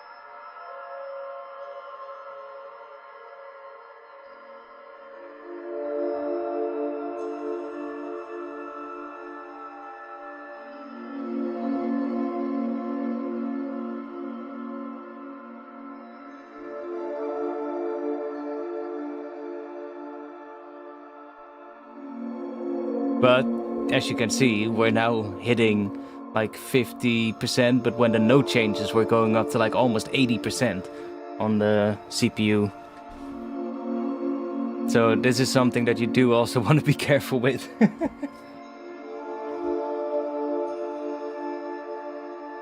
But it does make some cool sounds for like atmosphere.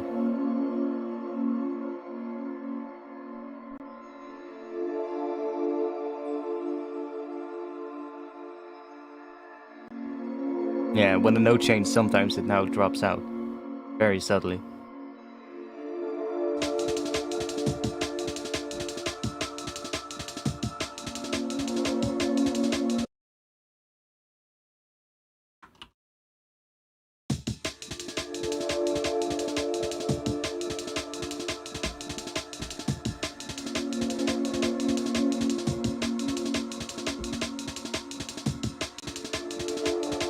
Yeah.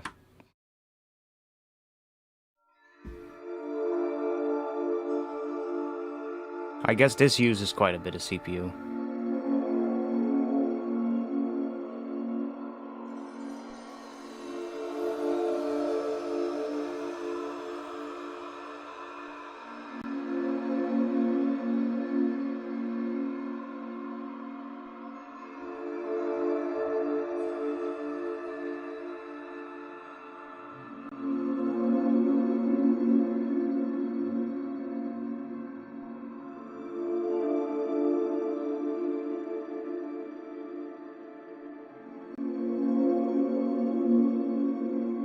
This one might also be cool with samples like that.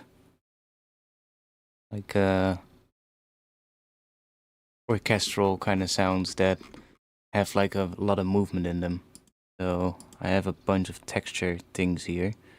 So if we would, I don't know, maybe a brass one.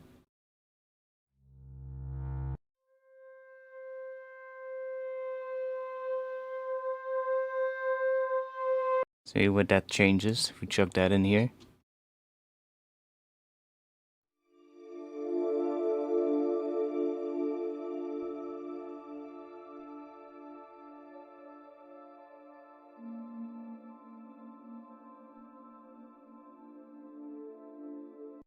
I wish we could. Can we do?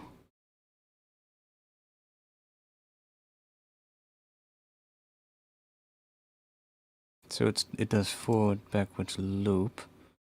Can we change the start position? So that it starts from a random place every time? That would be sick.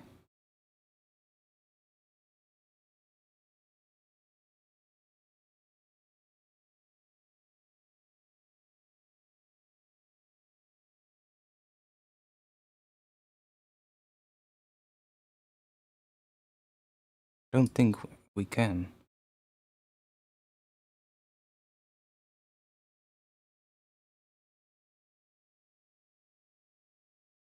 I mean, we could do this if we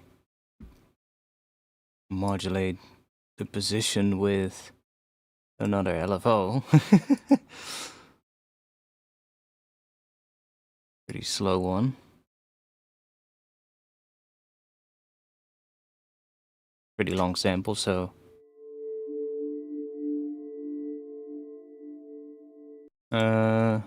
let's just use a normal and then pretty slow.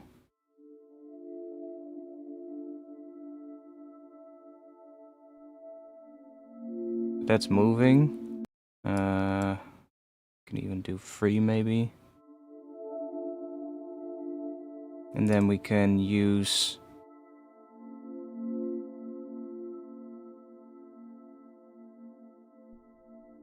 note on random, let's do discrete, so that every voice has a different position. Not the whole range, because we do have an LFO moving as well.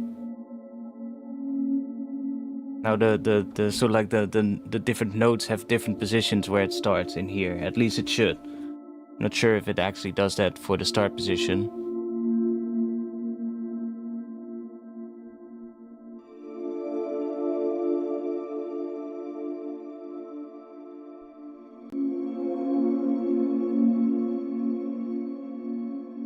Serum is pretty powerful for atmosphere, actually.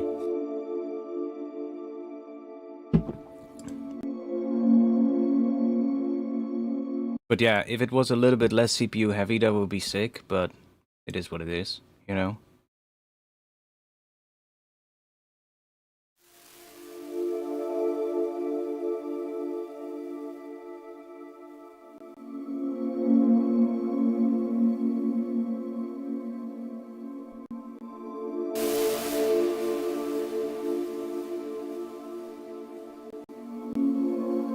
See? The moment I added the noise, it started going pretty crazy. Every time the chord changes. We're definitely hitting the max of my CPU.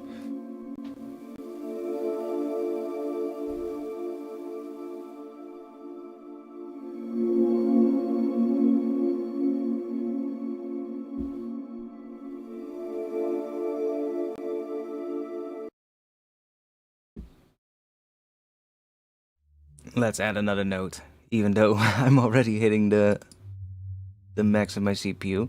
If we had a G in here, then we should be creating a G minor chord, right? Oh no, we're not, because we have a C sharp here. Let's just do that.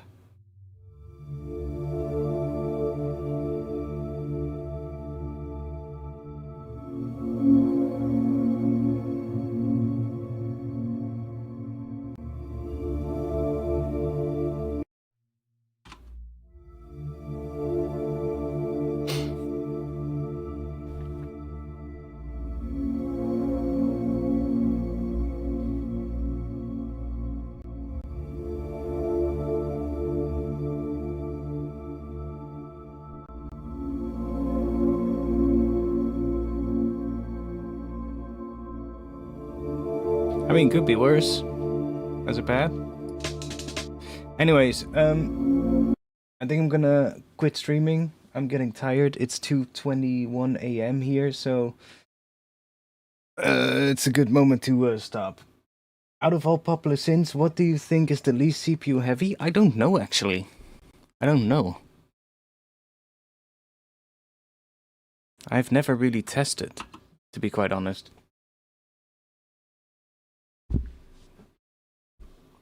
It would also be, yeah, it is kind of difficult to test, because different things in a synth might be using different amounts of CPU, and not all synths will have the same kind of things. So you wouldn't be able to test it fully, I guess. But at least maybe you could, I don't know, set up like a granular patch. You just have to make sure that it uses the same amount of grains on all the synths that do granular. So I guess like current, pigments, phase plant, and serum or something like that. and just set up like a granular patch that uses the same amount of grains, and then just have it play a chord or something. Maybe layer it with a wavetable, because all of those synths also have wavetable stuff. And then you really have to be careful and make sure that every one of them have the same amount of voices and the same amount of grains being triggered at once. And then sort of like see what the CPU difference is between them. I guess you could definitely do it, but one part of me would want to say face blend, because the UI of face blend is pretty I'm not even sure if that's the case, but I would say the because the UI is very minimalistic, there might be less sort of like stuff, less processing power to render all the stuff in the UI, whereas in like Serum you'll have like, you know, there's quite a lot of stuff happening already with like visualizers and everything, and I guess that's in also the case in Faceblend, but to a lesser degree. Isn't Faceblend also vector based, whereas Serum is like based on images? So maybe that could have like a bit of like some effect to it as well, because obviously it has to render the UI as well. Now some synths do use the GPU for like certain things in the UI. Not sure if Faceblend does that. Like, I'm not an expert on these kind of things, but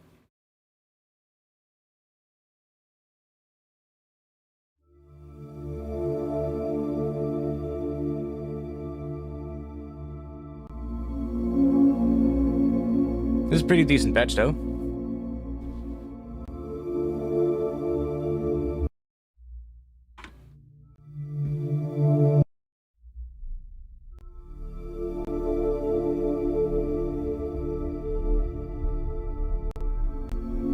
Yeah, it doesn't really like it anymore.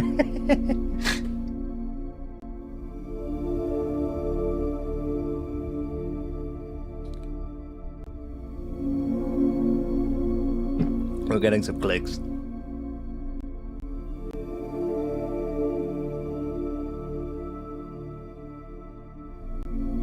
Might be able to fix it if we just back this one down. Seems to have fixed it. Oh no, still not. It would be interesting to test. I can definitely get a ton of stuff going on Faceplant before it really starts to cook my CPU. Yeah, exactly. But yeah, like I said, it would be a pretty difficult thing to test, because you really have to set up everything the same way for it to be an accurate test. And even if like I guess you could do it just with a wavetable and see what happens if you feed that a couple of chords, but there might actually be differences in, for instance, how it handles or does the granular stuff under the hood, you know? So you might be testing just the wavetable part, but that doesn't mean that the synth is necessarily more CPU friendly. It could be even worse. It could be worse than a different one, for instance, that it outperformed with just wavetable as soon as you add granular stuff. So you would almost have to test every sort of like type of synthesis separate first to see like what the differences between those are, and then you would have a really accurate sort of like thing. But yeah, there's so many variables that it would be pretty difficult to test. At least, well, it's not necessarily difficult, but it would just take a lot of time to do a proper test, you know, like an accurate one. Of course, everyone can make a patch, you know, just put a wavetable in there and just feed it some chord and see what happens. But there's just so much more stuff happening in these synths that there could be a lot of things that influence like a spike in CPU, and yeah, to account for all of that, that would take quite a bit of time to test. It would be interesting though, but I don't know if I have the time to do that, or I even want to spend my time doing that, you know? I have better use cases for my time. Let's just keep it at that. Anyways, thanks for being here. We did make some cool sounds today. And I hope you enjoyed it. I hope you learned something at least. I'm gonna go and eat some food. I know. Eating food at 2:30 a.m. I know. But I woke up at like what? 8 p.m.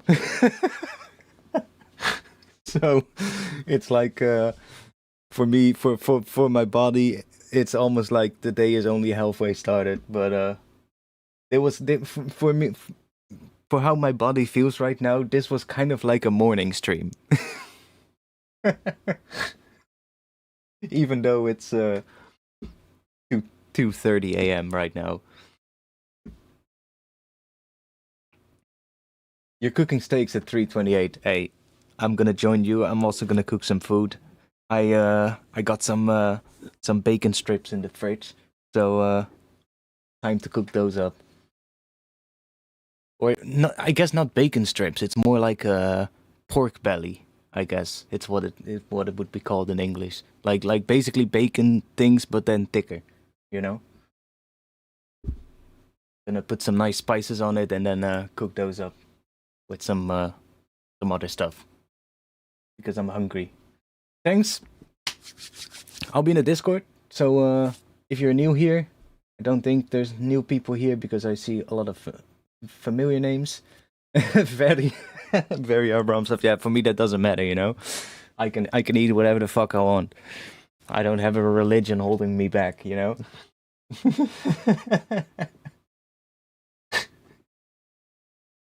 So yeah, no hate, of course. Eat whatever you want to eat, and believe whatever you want to believe. I don't mind. I'm a simple guy. I don't believe in a religion, so for me, I can just eat whatever the fuck I feel like eating. Kind of like it that way, you know. Yeah, I'll drop the link to the Discord in the chat. If the bot is awake. I've actually not seen the bot today. Oh, no, that's great. Oh yeah, it has been posting. Okay, cool. And I guess we'll do the link to the Patreon as well.